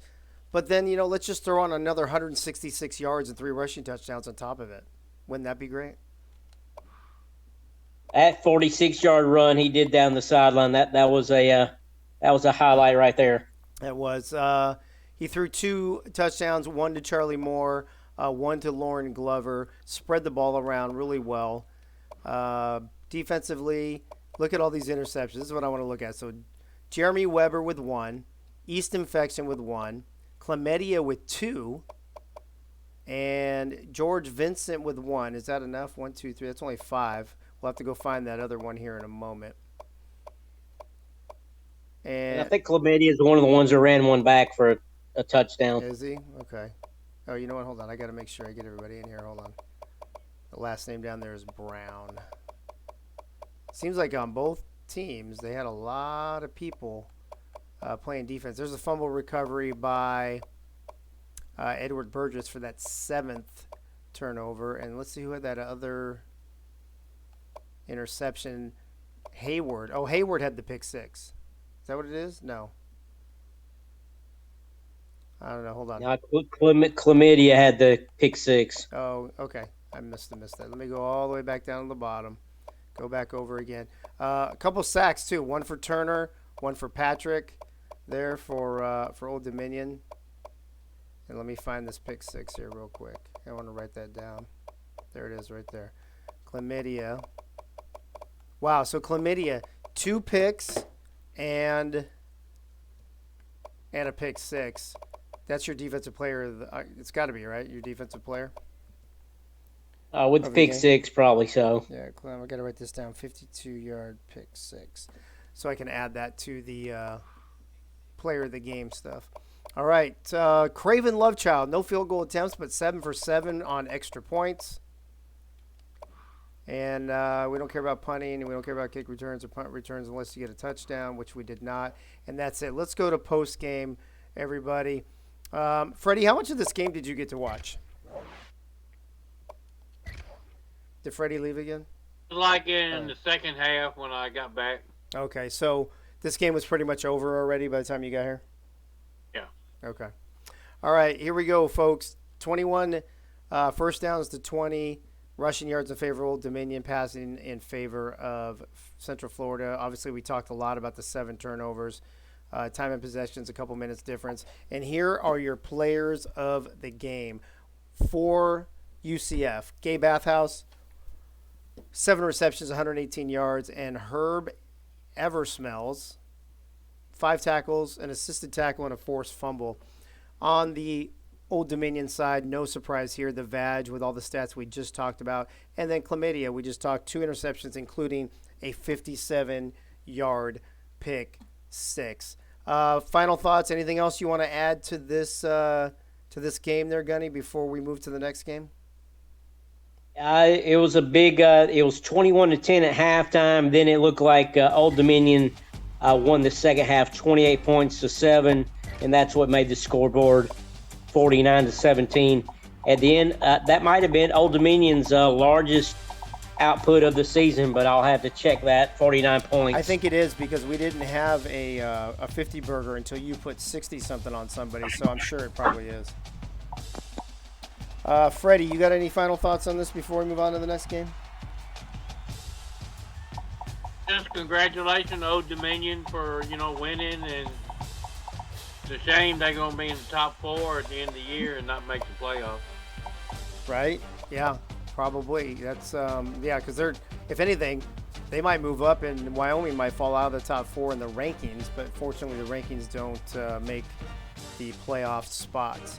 Let's move on to the nightcap, you guys. The final game of night 1 here in Week 10 Rivalry Week in the AACL. We have 21st ranked Colorado at 13th ranked Air Force. The Cannabis Classic. The winner receives the Golden Bong. Gunny, let me go to you first. What are your thoughts on the Cannabis Classic this evening? I don't know if it's actually allowed at the Air Force Academy, but that's where I see it going this evening. Yeah, I agree. You know what? So what are they going to do? How are you going to get that past security? You can't keep it in your barracks. What are you going to do with that if they win it? They might just hide it with the Commander-in-Chief trophy and smoke out of both of them at the same time. They might just do that. They'll have to camouflage it. There you go. What do you, Freddie? What do you think about this? Colorado and Air Force. It'll be interesting. Air Force has been playing well here, second half of the year. I mean, the Air Force playing at home. I'm going with the trend right now. I'm going with the road team. I'm going with Colorado. Really? Is it just because of the trend, or do you have any other reason? I'm just going with the trend, the way the night's going. Okay, that's interesting. I got a feeling that tonight's going to be a good night for the Buffaloes? Yeah. All right, perfect. All right, folks, we are still working on getting this game going. We need a couple more minutes here. But I would say I think Air Force is going to take this, you guys. They've been very impressive the last couple weeks. They haven't done as good a job as Old Dominion in Central Florida in recent weeks to really claw their way out of the lower rankings, but they have done a pretty good job. And let's be honest, and I'll ask both of you guys this, Gunny. Running quarterbacks in this league, there's a few. Taz, the Vag, Peter LaFleur put on a show the other night. The kid from Houston. But the 2 quarterbacks from Air Force, which they almost always have to use because one always gets hurt, they got to be in that conversation, don't you think, for best running quarterbacks in this league? Yeah, the last 2 or 3 weeks, Robin Givens or whatever the quarterback name is, they have really been putting up some points and scoring a lot of putting up a lot of rushing yards and winning some games this last half of the season. Did you just say Robin Givens? I know the quarterback's Givens. I don't remember his first name, but I did say Robin Givens, yes. Freddie, what about you, bud? I kind of think that, the Air Force, they're running quarterback, the dual quarterback. It's a pretty good deal they got going on. It's just they keep it and keep the chains moving today. That's what we need to see. Can they move the chains? Yeah, well, and too, Freddie, we talk about Georgia Tech having that great backup quarterback, but I think that it's helped Air Force quite a bit too, having a good backup quarterback that's almost as good as the starter. Are you talking about Georgia State? Or Georgia State, I'm sorry. Did I say Georgia Tech? Yep. Yeah, because Air Force runs the Georgia Tech option, so I see Air Force getting 300 yards on the ground tonight. Yeah, and that's exactly what I was looking at. Let me check the chat real quick. We're about ready to go to the field, folks. Want to thank once again Art Vandelay, Biff Markham, Chris Lee, Commander Root, Crazy Canuck, Dave Axis, David Leathers, Ed Elena, General Cornwall, Winkler, Gunny, Caxup06, L.A. Kaylee, Lana Ray, Packer Fred, and Sony PlayStation. Thank you, everybody, for tuning in. This is your nightcap game. This is it. This is the wrapping up week 1. 6 teams have already played their final regular season game in the AACL this season. This is the 4th and final game of night 1. 21st ranked Colorado at 13th ranked Air Force, playing for the Cannabis Classic, playing for the Golden Bong. It is 30 degrees and clear in Colorado Springs, Colorado, and here come the Falcons.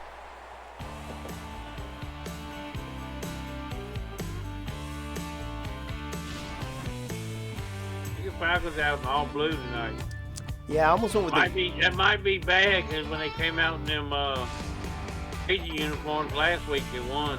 I think when they play in all blue, they don't play well. Well, I almost went with the gray pants with the blue lightning bolt on the side, but it didn't look quite as good because of the white helmets and stuff. So it is what it is, I guess. Anyway, here we are, folks, at Falcon Stadium here in Colorado Springs, Colorado, at the Air Force Academy. And Colorado will call tails. It is tails. Colorado will kick to begin, so the Falcons will have the ball to begin with. And I need to change a couple things on the screen. This is a Wayward West Division game.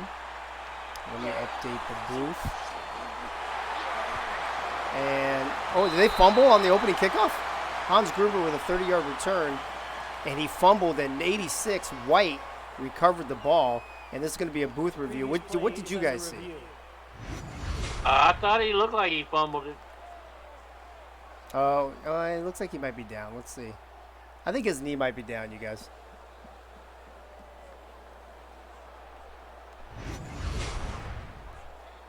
Let's see what they say. Yeah, knee was down on the ground. All right, so Air Force will retain possession, but Gunny, what a scary thing to happen on the very first play of the game.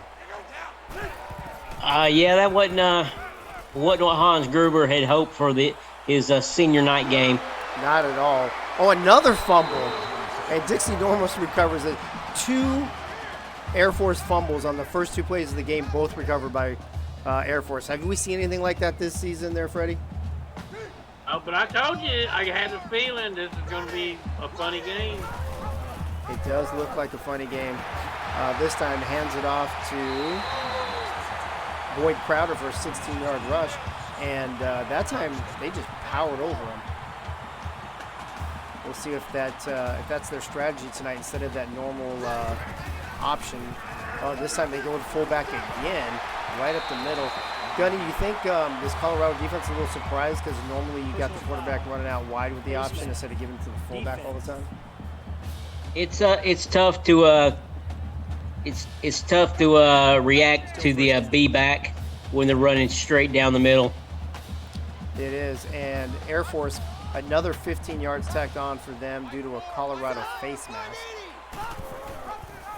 And here's the quarterback keeper, gets a first down. Raylan Givens, a 12-yard rush. It's Raylan there, Gunny. Raylan, Robin, I mean, it's pretty close. 220, 221, whatevs. This time gives it to the fullback again. He gets down inside the 1, I think. 5-yard rush. Oh, right at the 6-inch yard line. And Freddie, it looks like Air Force is not messing around. They're going to put the ball in right off the bat. Yeah, I think they're just going to run it right down Colorado's throat. And there it is, the fullback, Boyd Crowder, doing almost all the work. And I got to tell you guys, I'm surprised at how much they gave the fullback the ball. Looks like the Colorado defense is keying on the running back.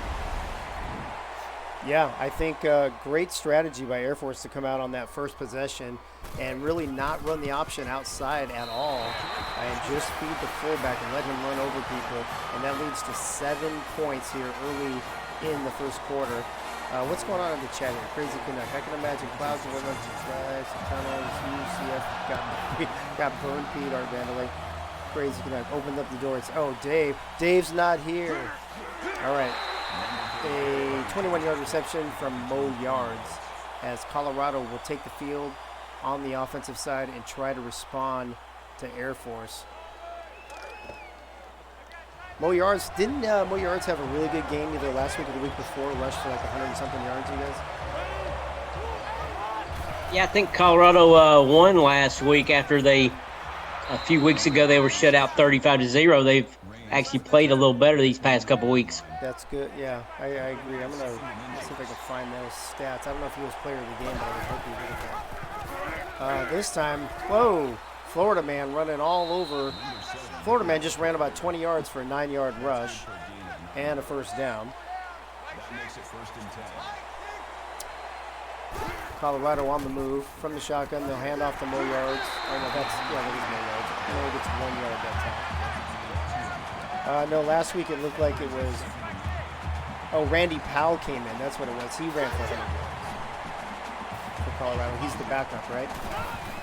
Yes. Okay. All right. Florida man looking around. Nothing really open. A 1-yard swing pass to General Booty.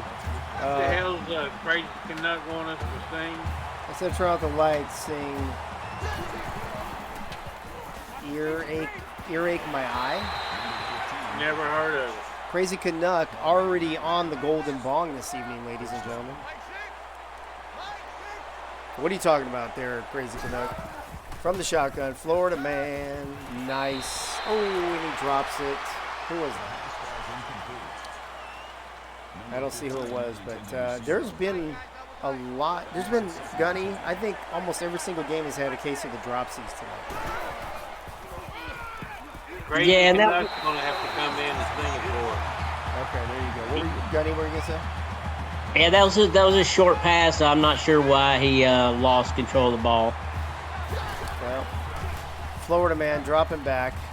And, oh, here we go. Intercepted, pick 6. See ya. Wouldn't want to be ya. And he gone. Richard Ashley, cornerback, number 3, with a pick 6. And, you guys, that was impressive. I thought you said Rick Astley, and I was trying to think of the song he sings. I thought Freddie's going to start singing that song. Never Gonna Give You Up. Never Gonna Let There you go. Down. There you go. Oh, man. There you go. Wow. Just like that. Freddie, what do you think about this game so early? 14-0, barely halfway through the first quarter. Yeah, Air Force come out firing. Looks like Colorado don't have an answer for them. Well, I hope this game, you guys, I hope this game doesn't end up like the last game. I could see this getting out of hand early and ugly, but as great coverage there. Van Hammer with a 17-yard return. Great coverage by Air Force on that kick return. Gunny, what would you say it was the last game? Old Dominion was at what, 21-10 at halftime, you said? Yeah, it was 21-10 at halftime. So I'm thinking we could see similar numbers here in this game, maybe. Florida man, ooh, nice pass to the sideline. Joe Kersey for a 13-yard reception. And Freddie, how important is it for Colorado right now to put some points on the board? Is it too early? Do they need to worry yet? Their defense a little rest there. Oh, nice handoff. Nice. Randy Powell, 100 yards rushing last week. And nice carry there for 8 yards up the middle. What do you think, Gunny, you think this might just be a case of later in the season, Mo Yards being tired and Randy Powell having to pick up the slack these last few weeks? Yeah, I think once a running back has a too many runs, they got to kind of get the second string warmed up, get him ready for the next season. Yeah, and obviously Powell is going to be good. I don't even know if Mo Yards is a junior or a senior, but either way, I'm sure Powell will be back. 6-yard pass to Joe Carrington. That'll bring up 2nd and 4. Crazy Canuck, check your DM when you get a chance. Fakes the handoff this time. And why does Florida man always do that weird 1-yard back running thing? I don't know what he's doing. 7-yard rush, though, in the first time. Gunny, why does he always do that? Does it look weird to you? Yeah, I don't know why he scoots back a yard before he goes forward again. Oh, another traveling call. We might have to rename this the LeBron James League. What do you think there, guy? There'd be too many fouls and whining called if you call it LeBron James. We'd never get the games over with. Oh, that's hilarious. All right. From the shotgun, Florida man hands it off to, that's Mo Yards, back in the game with an 8-yard rush. You know, Freddie, when you have two good running backs like that, doesn't it just kind of make sense to rotate them, keep them rested, keep the defense off kilter? Yeah, definitely does. Keep them fresh. Oh, this time Mo Yards again up the middle, this time 12 yards. And this Colorado running game really responding to Air Force right now as they go with the hurry up, no huddle. Florida man from the shotgun, tight end in motion. Fake to Mo Yards. This time he's going to keep it, do that little dipsy-do thing, whatever the fuck that is, and a 5-yard. So every time he runs 5 yards, he actually runs about 7 or 8, I think. Johnny, what do you think? I agree. I watched it again that time. It's the same little play. It's like he's drawing his initials in the sand or something. Right. Before he runs. Mo Yards off tackle that time, 9-yard carry. Here's the problem, though, Freddie, right, with rotating those backs in, is if you go hurry up so much, you don't have time to sub them out. Yeah, but it looks like it's working right now. I don't think Air Force has got an answer for it right now. And as long as it keeps working, don't change it. Yeah, Mo Yards with another 7 yards there. Florida man from the shotgun once again. Mo Yards right up the middle, and that's going to be a touchdown, folks. He got hit hard. He got a touchdown, but he might have paid for it. Gunny, though, what a nice drive. What a great response by the Buffaloes. Oh, that was a good drive. All the rushing plays except for the quarterback dipsy-do outside. All the Mo rushes and Randy Powell rushes were straight up the middle. Nice response there. Colorado putting 7 on the board. 29 seconds left here in the first quarter. And Freddie, what looked like could have been an early blowout by Air Force has now become a ball game. Yeah, this Colorado defense can a 3-and-out or a turnover. All right, 25 seconds left. Let's see what Air Force's response to Colorado's response will be on this drive. Will they run it up the middle again, or will they go back to their regular offense and run the option to the outside? You know, Gunny, something I was thinking of as the quarterback keeps it this time up the middle, and wow, he's gone for about 20-something yards, is Raylan Givens, 3 rushes for 42 yards already. One of the things I was thinking, Gunny, is maybe they started that way just to protect the quarterback from getting injured too early in the game. What do you think about that? That could be true. That's a good point. Oh my God! And that is a busted play all the way around. And like a smart quarterback, he pitches it to the running back and gives him the -4-yard loss instead of taking it himself. What a great, smart play by the quarterback. That was crazy. That was all over the place. And that's going to wrap up the first quarter, folks. A very eventful, very exciting, lots of energy and action first quarter as Air Force is up 14-7. And what we are all hoping will be a close-knit game all game long. As Air Force has the ball at about the 44-yard line, under center. Givens drops back, tries to call his own number. He does, dodges 2 defenders, throws a get the fuck off me off another defender, and gains 2 yards. Gunny, that was a lot of work for only 2 yards.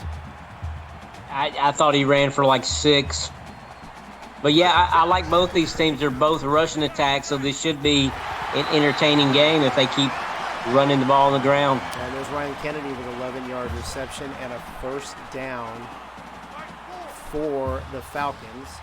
From the shotgun, 3 receivers set, 2 backs, plenty of time. Swing pass over to the running back, and Walton Goggins is going to get up the sideline for an 8-yard reception. That's the first time he's touched the ball this evening on the passing.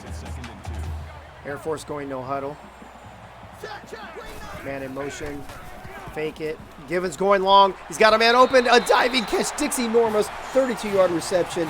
You guys, what a catch, and that could be up for play of the week. That was a nice play. Freddie. He definitely stretched out for that one, didn't he? Yeah, he did. I want to see the replay. Look at this. Because the defender came over.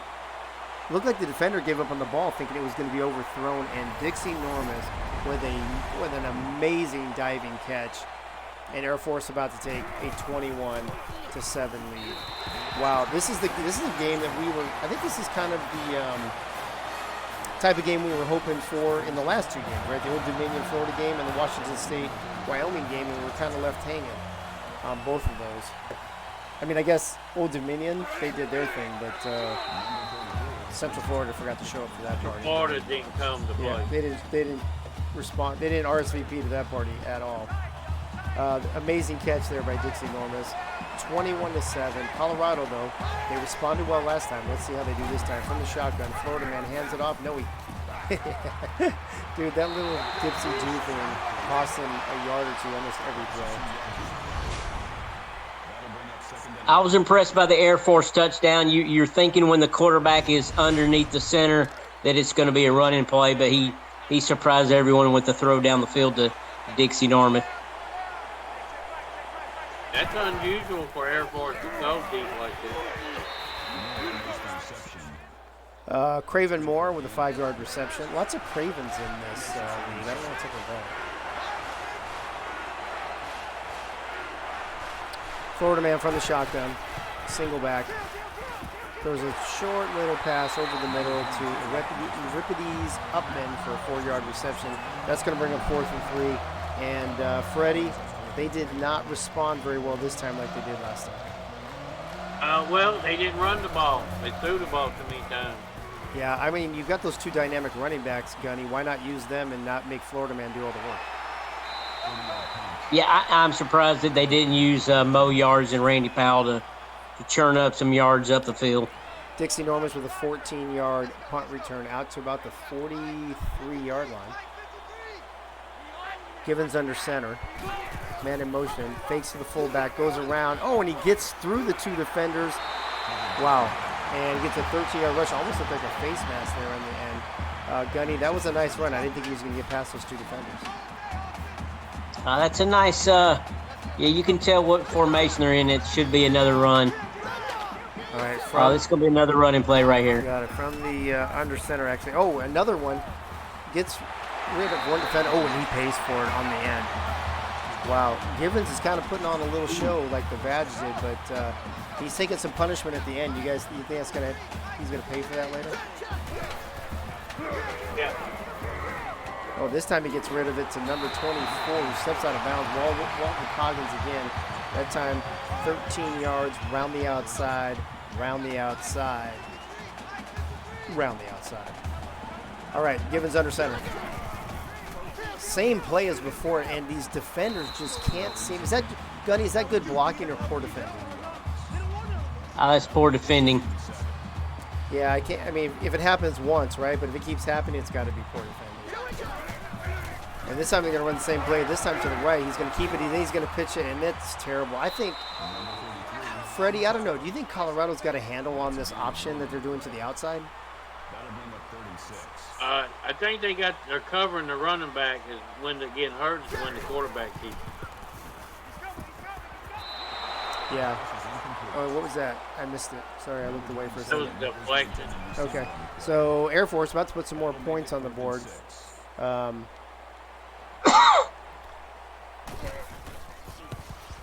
It's up, and it's good. They extend their lead 24-7. And, I got to ask Gunny, if Colorado doesn't respond here and Air Force puts something else on the board, are we looking at a repeat of the last game we just saw?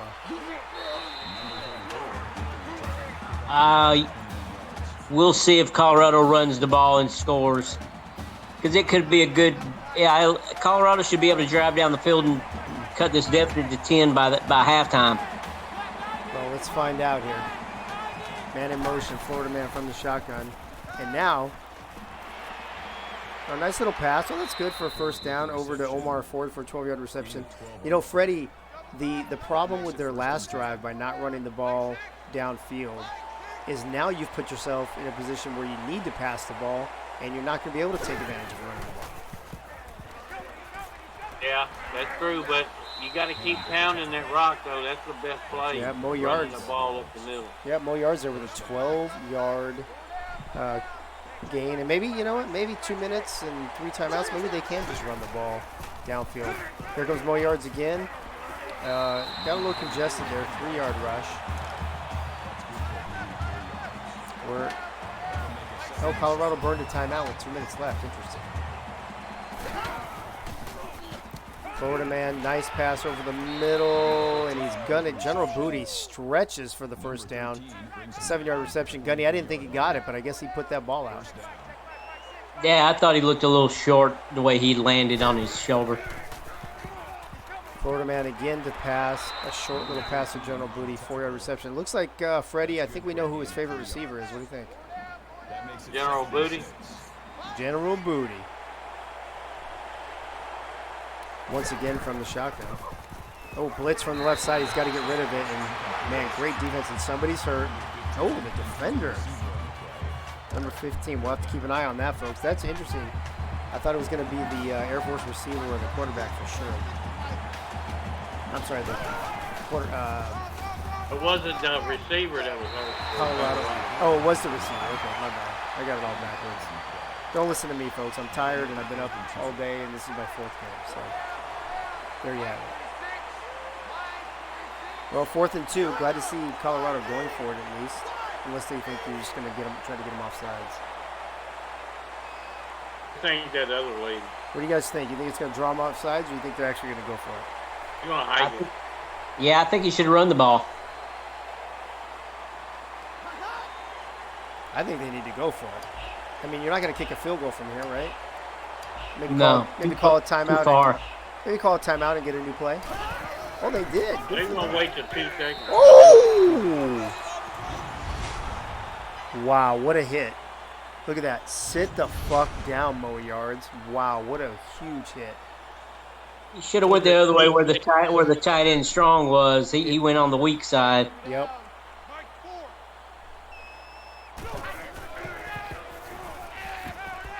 All right, this time. Oh, nice. Gets off the defender. And Givens again for a 14-yard reception. Gunny, Givens is having a great game, but he's living a little dangerous.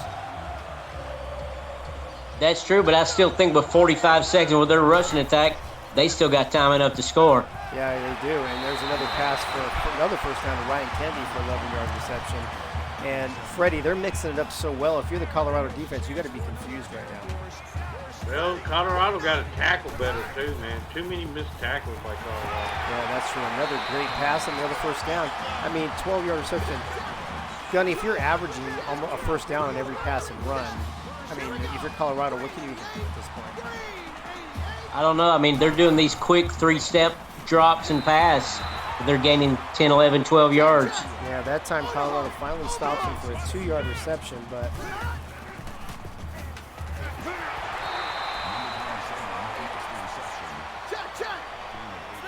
we got 22 seconds left. Clock's running. Air Force with 1 timeout. And, oh, there you go. Stops the clock, 16 seconds. So you got time for at least one more play. Yeah, one more play. Oh, Booty, strained pectoral, out for the game. So General Booty, was that General Booty out for the game? Yeah. Wow. So one more play, and then you just kick the field goal, right? There you go. So we're going to look at a 27-7 halftime score. Why don't they just call timeout? What are they doing? I don't understand it. Oh, because it's third. Oh, they're going to try. Oh, that's just dumb. Why would you do that? I don't know what to say, you guys. This is almost as bad as something else I'm thinking about in my head that I don't want to say. That was bad. Well, you know what? They wasted a timeout. They left the timeout on the field. I mean, I don't know. I'm speechless. I don't know what to say. You gotta, Gunny. Oh, what the hell? They didn't have the halftime show. It just went through the whole thing. Sasha 657 OK. Welcome. Welcome to the AAC. It looks like your first time chat. Welcome. You are watching the final week of regular season in the AACL. This is rivalry week. You've got Colorado at Air Force. Sasha, welcome to the All-American Coaching League. Hand off to Mo Yards up the middle, only a 3-yard rush. I was going to ask you guys some questions at halftime. I don't know why the halftime didn't happen on the game this time, but it just went straight from there to kickoff. That was really weird. Mo Yards again up the middle, going nowhere again, another 3 yards. It's going to be 3rd and 4. For those of you who didn't hear, General Booty, the number 1 receiver for Colorado, is out for the game with a torn pectoral. And so now Colorado, you know, Gunny, now that I think about it, is that a blessing in disguise where now they have to concentrate on the run, which is their strong suit anyway? It may help. It may help them out having their lead target off the field for the rest of the game. And I do appreciate you having to say rivalry week a whole bunch of times, because I can't say it as many times as you did without messing up rivalry week. It's kind of like me saying Phil for Thurver. Yeah, Phil for Thurfer. Well, you know how I do it in my head, Gunny? I just think of the word rival first, and then I just throw "re" on the end. So welcome to Rivalry Week. All right, Air Force. Great pitch. Runs the option, round the outside. Ooh, does it get the fuck off me. Straight arm and carries another one. Hans Gruber for 14-yard rush. But is Hans going to pay for it right now? He absolutely is. They drove him out of bounds, though. He did drive out of bounds, but keep an eye out, folks, for the injury report. This time, I don't even know what back that is, number 30, Roy Elliott for a 10-yard. Fullback. Let's check the chat real quick. Say hi to everybody for tuning in tonight. This is the 4th of 4 games on night 1 of week 10, which is rivalry week in the AACL. Biff Markham, Chris Lee, Commander Root, Crazy Canuck, Dave Axis, David Leathers, Ada Lena, General Cornwell, Winkler, Gunny, Caxip06, L.A. Kaylee, Lanneray, Packer Fred, Sasha 657, and Sony PlayStation's all in the house tonight with us in the wee hours of the night, checking out the All-American Coaching League, brought to you by Axis Sports. And, of course, there's going to be another penalty. Offense. Oh, we got a clip. I think that's the first clip tonight. Cornwell, what are you talking about there, Zach? What the fuck are you talking about, bro? Is this the only game you will be doing tonight? No, Sasha, we had 3 games before this. This is the last game for tonight. And then tomorrow night we'll have 4 more games, and Thursday night we'll have 4 more games. Then the following week we have playoffs, bowl games, and then the championship. Hey, Zach, you're lucky I even got that close, bro. You know what? I've got some other names lined up for you if you'd rather me say those. Hey-yo. This time, Givens has to throw it away. He's only 7 for 10, or he is 7 for 10, but only for 84 yards. Not too shabby. Please do. All right, Air Force forced to punt. And, Freddie, this is exactly what Colorado needed, right? They needed that initial stop. Let's get the ball back, and let's make this a 10-point game with a quarter and a half left to play. Yeah, Colorado's going to have to open it up, though. They're kind of running out of time real quickly. Yeah, it is kind of a catch-22 with the injury to General Cornwell. Or not General Cornwell. What's his name? The receiver? General Booty. General Booty. Oh, I don't even know what he's... Oh, what am I listening to? Who's got music? You got music? Mixmaster Freddie in the house or what? Hans Gruber out for the game, bruised ribs. All right, so that's the sec. So, Air Force almost with another pick 6. So, let me get this straight. Colorado, number 1 wide receiver out for the game. And what is Hans Gruber in the depth chart? Do you know, Gunny? I think he's the number 1 halfback. Number 1 halfback. So both teams with top offensive weapons out for the game. So we'll see how that affects each team. As Mo Yards carries the ball again, he's over 100 yards now, you guys. 105 yards rushing. And it looks like he's going to have to carry this team now the rest of the way. Mo Yards with a 4-yard rush that time. Who's the backup running back again for Colorado? Why isn't he coming in again? Powell, Randy Powell. Yeah, Powell. Powell's a great running back too. There's the stutter step screen pass. This time to Mo Yards for only 1 yard, which we know that play sucks 19 out of 20 times. Zach, you are always on my mind. I think I might even write a country song about it, but I'll let you know. There it is, handoff to Mo Yards. Sasha, I think if you follow us, that when we go live, you will get the alerts.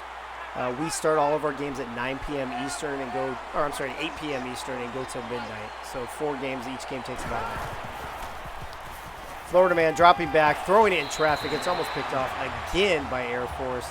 And Gunny, let's be honest, Florida man not making the best decisions tonight. No, not his forte to be slinging the ball around. No, look at and that. Especially he's missing his top receiver. Yeah, look at that. Spearman right off his hands. And Freddie, what do we say? That's why he's playing DB and not wide receiver, right? I guess we lost Freddie. Freddie said yes. Okay, sounds good. All right, here we go. This time they're going to try to run the option, and Colorado all over that. Givens takes a 3-yard sack. That brings up 2nd and 13. Oh, he's talking to somebody else. He must be on the phone or something. No worries. Actually, I'm going to mute him until he comes back. I got to be honest, this looks better than Madden. No, you know what? This is NCAA 14, Sasha. It's probably not as good as the newer Maddens, but it does okay. There's a few glitches, a few bad plays, some things that irritate us that they should be doing. Like, I don't know if you were here, Sasha, but at the end of the first half, Air Force had a second and whatever inside the 10-yard line, clock running down, and instead of calling their last time out and kicking a field goal, they went for it on 3rd down, and the clock ran out. They got no points. So there are some frustrating things about this, but the game looks good. Yeah, I agree. The game still looks good. And next season, we will be making it look even better as we are going to adopt revamped in this league, and that will make all of the uniforms, fields, and stadiums look current. So season 2 is going to be even better than season 1 here in the AACL. This time they go the option. I thought Hans Gruber was out for the game. I don't know whoever number 32 is. I don't know who. Oh, somebody might else. Be somebody else then. Oh, maybe one of the other running backs got hurt. Maybe so. Yes, it is. Oh, Raylan Givens with 3-yard rush. Yeah, Sasha, this game's too old. It's Xbox 360. 14 rushes for 88 yards for Raylan. Oh, there it is. Mo Yards also out for the game. Everybody, this team, both sides, Gunny, they're dropping like flies. Well, now you'll see Randy Powell when Colorado has the ball. There you go. Givens to Burks for a 24-yard reception. That's a beautiful pass. Gunny, that's the kind of plays I love. I love the pass plays, not as much as the run plays. Or more than the run plays, sorry. Oh, I still have Freddie muted. Freddie, are you back?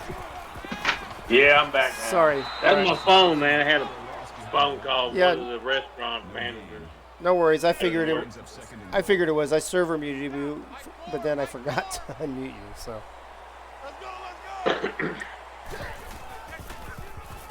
Yeah, he's drunk and he's trying to talk to me, and I just told him, I said, look, man, I ain't got to do nothing tonight. We'll do it tomorrow.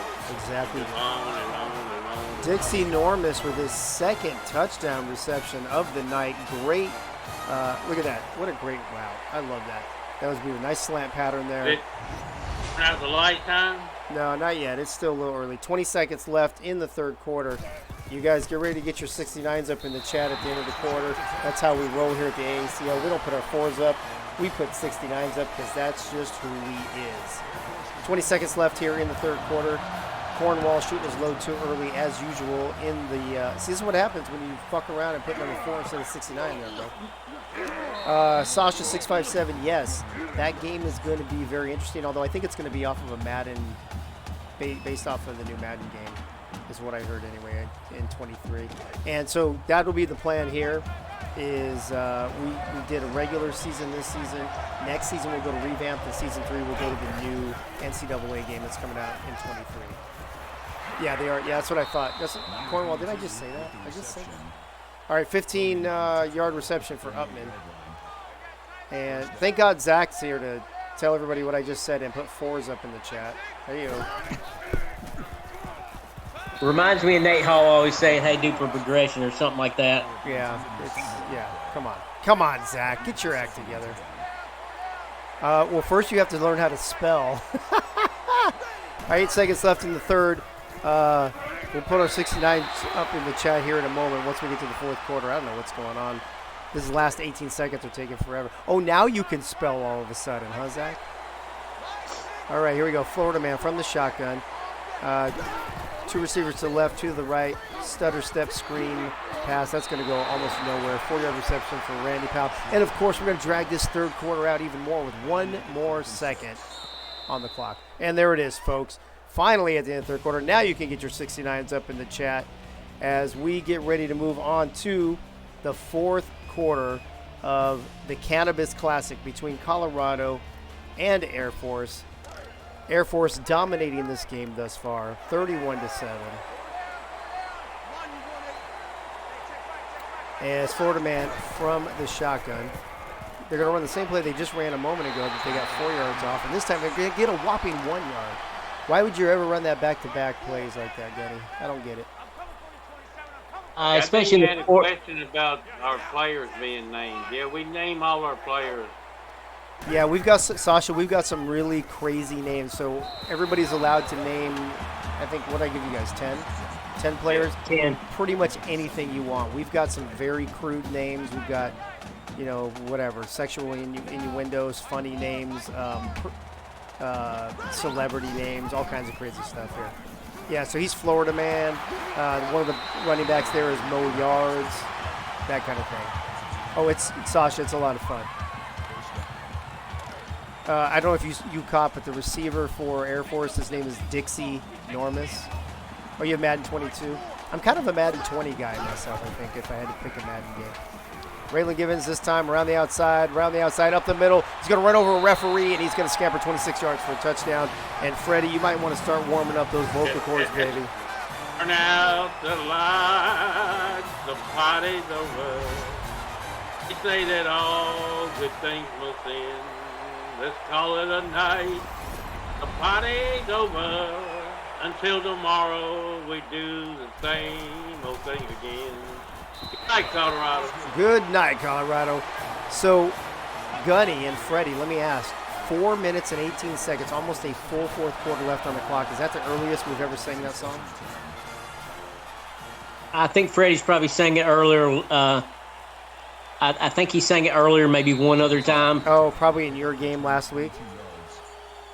Yeah, I think it was like in the third quarter. Yeah, that might be possible. What'd you put like 62 points up in that game, Gunny? Yes. That was crazy. We didn't even have a 50 burger in this game all season, and Gunny's like, fuck it, we don't need a 50 burger, I'm getting a 60 burger. Florida man with a whopping 2-yard pass, it looks like, to Omar Ford. No, let's call it a 0-yard reception. Those are my favorite.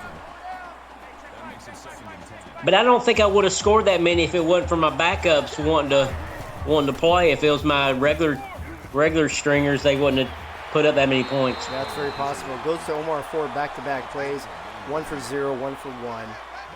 I hope like hell Rodney Dangerfield stays in the game and I don't see C.J. Holmes. I know, right? Sasha, it's fun. Oh, you've been to Air Force games? I love that stadium there in Colorado Springs. Do you live in Colorado Springs? Because that is a great area. I love it. I won't live there, but it's a nice place to visit. You know what I'm saying? Randy Powell this time. First down now for Colorado. Crazy Canuck. Boys in blue are starting to run away with this late. Yeah, it's pretty much over, bro. Florida man from the shotgun. Ooh, zips it across the middle. Nice catch by number 87, Tremaine McCray, with a 14-yard reception. And Florida man now 18 of 25 for 122 yards. That's nice. This time handoff to Powell, it looks like. And he's going to go up the middle. He's got 21 yards on 3 carries now. Sasha, are you in the military? Are you in the Air Force? I think that's the only branch that's out in that area. False start, offense. Hey, another LeBron James traveling call there. Broncos, Air Force, Nuggets, Avalanche, and Rockies. Yeah, I've been to a lot of those places myself. I'm a Raiders fan, so I don't really dig the Broncos, just FYI. Quick screen pass out to Euripides Upman for a whopping 2 yards. And really, Freddie, if you think about it, that's the kind of plays you really need when you're down 31 points, right? Yeah, definitely. I don't even think they get a first down here. Yeah, I don't know. Oh, well, if you need a first down, you got to pull out my favorite play, the stupid stutter step screen pass, because that'll get you a yard and a half. 4th and 9. Hey, look at you're across midfield. Why don't you go for it, Colorado? Come on. A little bit too late. Too big of a margin. Right, but it doesn't. Yeah, it doesn't matter. I mean, if you lose by 31 or 41 at this point, who cares? At least go for it. Do something. Yeah. Awesome fucking screenplays. Exactly, Zach. Unbelievable. 2.5 minutes left to play in this one, and as we look over the night, and I'll do a recap, of course, after this game of the entire night, as Givens him and Goggins just running all over everybody. There was only, I guess, two blowouts and 2 close games, so it wasn't terrible. Half and half, 50-50. The big upset tonight was number 2 going down. Yeah, we don't really need to talk about that. But thanks for I'm going to server mute your ass again. That's okay. You know, I got to lose the game sometime. It's better to lose it now than losing the playoffs, right? Yeah, that's true.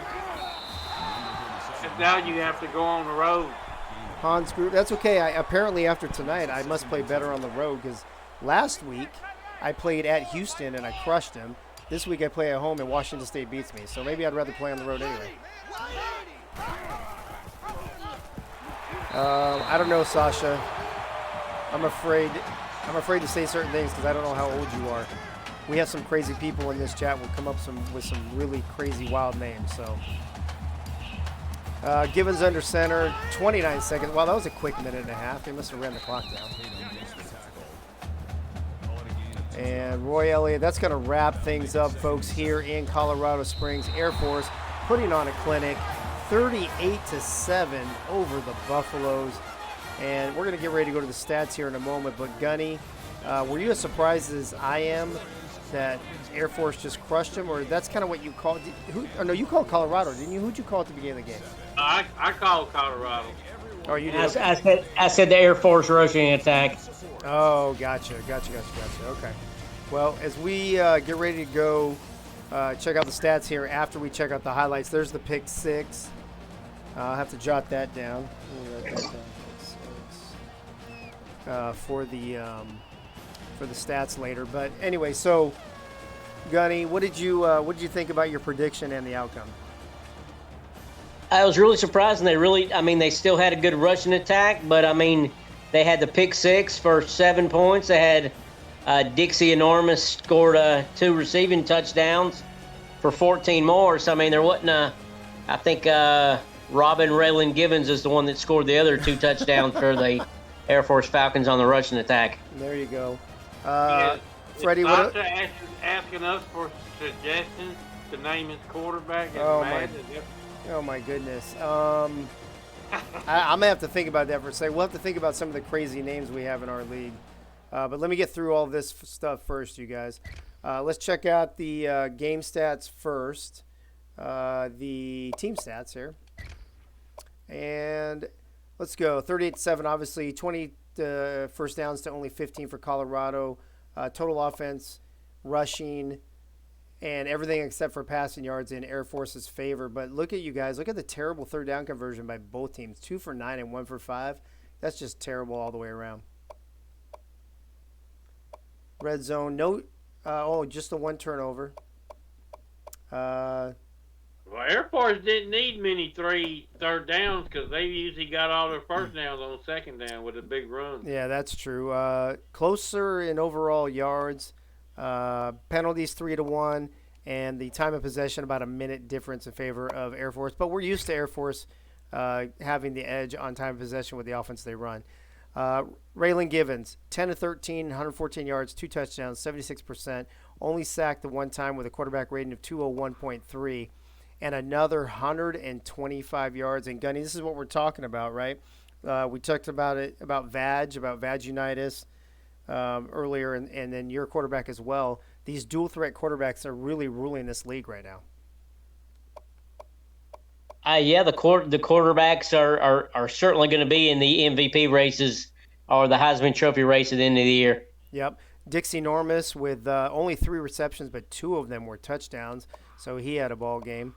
On the defensive side, Boss Spearman, 9 tackles. The only interception, the only turnover of the game going to Richard Ashley. That was a 51-yard pick 6, as I got to write that down for the Discord stuff. As we travel out, there is the touchdown. Lots of zeros on this, but did you guys see any sacks? I didn't see any sacks. Let's double check that real quick before we move on. No sacks for Air Force. Very interesting. Yeah, I think Colorado had a sack, but I don't remember Air Force having any sacks. Yep. Air Force kicker C.J. Johnson, 1 for 1 on field goals, 5 for 5 for extra points. Sasha, if you think that's crazy, we get a lot of defenders with double digits, 11, 12, 13, 14 tackles. It's crazy. Punting, nobody cares. Kick return, nobody cares. Punt return, nobody cares. And let's go to Colorado. Florida man, 20 of 27, 125 yards. The 1 pick, 105.5 rating for him. The rushing. Yeah, except that, Zach, nobody cares that you care. That's the point, bro. Let's see here. Mo yards, 18 carries, 110 yards. Powell only got the ball, Freddie, and I feel like if they had balanced Powell out a little more, maybe Mo yards doesn't get hurt and the dual running attack would work longer. What do you think about that? Yeah, well, yeah, with Mo yards getting 18 touches, that's took a few of them from Powell, so he could have got a few more. I agree with that. No outstanding receiver stats for Colorado. On the defensive side, Dandaman, only 6 tackles. That's low in this league. And Van Hammer, who I believe was defensive player of the game for this team last week with a lot of tackles, did not have a very good game as well. No turnovers for Colorado, but Carlton Williams did get 1 sack. Is it okay if you use Florida man? Yeah, absolutely, Sasha. Do what you do. You. We don't care. We don't care about that stuff. You know, what do they say? LOL, Joe, do you play for the Commanders? Oh, don't get him started on that. Let's see here. Kicking, only an extra point for Todd Carey. Let's see. Boom, boom. All right, let's go to post game here as we wrap up night 1, everybody. Night 1 of week 10, the last regular season in the AACL. This is rivalry week. And we saw our first 4 rivalry games, which we will recap here after we finish up this game. And as usual, we'll be off the clock right around midnight, maybe a few minutes after. There's some of the stats you saw already that we just went through. And players of the game. Robin Raylan Givens, 10 of 13, 114. We went over his stats already. Mo yards, went over his stats. Richard Ashley, 3 tackles and a pick. And Dan DeMan, 6 tackles and a forced fumble. Gunny, final thoughts on this Colorado Air Force game where Air Force dominates the Cannabis Classic and takes home the Golden Bong. Well, I think Air Force had the bong already in hand with the first 2 fumbles on the opening drive with the kickoff and then their very first play, but they recovered. So I think they had the bong well in hand this whole entire game. All right, Freddie, what about you? Colorado, they kind of disappointed me because I thought they was going to play a little better. But Air Force, congratulations, well played, and I'm still curious how they're going to get the Golden Bong into the academy. Into the Air Force Academy. Well, you know what? If all 3 of us, we were all in the Marine Corps, and if we know anything, pretty sure we all know people who got busted for doing drugs in the suck. So I wouldn't be surprised if that happens. Sasha, if you hear any front page news in the Colorado Springs area about some Air Force people getting busted for smoking pot, you can blame us. So there you go. All right, Gunny, as we look at these 4 games played tonight, let me give everybody the recap real quick. 18th ranked Eastern Carolina traveled to 20th ranked Marshall. ECU pulls out a 21-14 victory in the Appalachia Cup, and they took home the Moonshine Jug. The more important thing about this game is that they are now within one game of San Diego State. And if San Diego State can lose this week, then the matchup that we all want, ECU versus San Diego State in a bowl game, we all want that because those two teams have the best player names of all the teams in the league, and everybody wants to see that bowl game happen. So hopefully San Diego State will lose to UNLV, and we'll get an ECU San Diego State bowl game. I've heard the bowl executive committee already kind of has that game locked in. Well, they do have it locked in, but we're trying not to do more than 2 wins difference or on the record if we can. But you know what? This is our league. We'll probably do what the fuck we want like we always do anyway. In game 2 tonight, it was a very, very sad game, very sad evening, as the 14th ranked Washington State Cougars marched into Laramie, Wyoming, and took out the number 2 team in the nation in the Wild West Showdown, 16-6. And Washington State takes home the first ever bronzed cow pie. And you know what, Cliff Allen? You can have it, buddy. You can have it. What are we talking about here? I mean, in my school, all of the having 5 cops. It's funny, kids, they don't have a shit. Yeah, I believe that. In the third game tonight, this is the one that I think had everybody confused. The Quema de Orina shootout. Does anybody remember what that stood for? Soto put it in the chat earlier, but I forgot. Piss? Something about piss. I don't remember what it was. And the Golden Chalice was won by Old Dominion. Not only did they win it, they took it and they beat the shit out of UCF. 49-17. A game, Freddie, let me ask you, a game that we thought number 4 and number 6 ranked teams would be a lot closer and a lot better, and Old Dominion really just ripped the heart out of Central Florida. Central Florida just didn't have an answer for Badge Unitas tonight. Badge Unitas just tore them up. They did not. I'm going to actually look this up real quick, you guys. I want this information to be accurate before we go off the air here in a couple minutes. Here it is. The Quema de Orina shootout is... Oh, I don't have it on here either. So I guess you'll have to Google that shit. And then the Golden Chalice is what it was there, Crazy Canuck. All right, and then in the game, the nightcap that you guys just saw, 21st ranked Colorado puts in a poor effort. And you know what? I didn't write down the score, you guys. What was the score of the game? Anybody remember? Anyone? My P burns. Thank you, Zach. Hey, look at Zach finally did something right and something decent tonight. Why do we need to? Like 34 to 7. 34 to 7. Okay, 34 to 7. Ass whipping. Here's what we have on tap, everybody, for tomorrow night. Tomorrow night, night 2 of week 10 here in the AACL. Continuing rivalry week. And it will be, thank you, Sasha, 38-7. I don't know where Sasha's been all season, but you're pretty handy all of a sudden. Tomorrow night, night 2, week 10, rivalry week here in the AACL. Minnesota at Iowa State. SMU at Houston. UNLV beating UNLV at San Diego State. And then the nightcap, everybody. It's the worst and the best. It's Cincinnati at Akron. Please, everybody, show up for that game. The over-under, I don't know what the over-under is, but the spread is like 60 points or something in that game. So we'll see how that goes. I calling for an upset of that game already. You are out of your mind, sir. You're out of your mind. That's one thing you notice. We don't have no big schools in this league. Yeah. You can't have big schools in our league. You got to have. There's a certain threshold. So. All right, everybody, that wraps up night 2.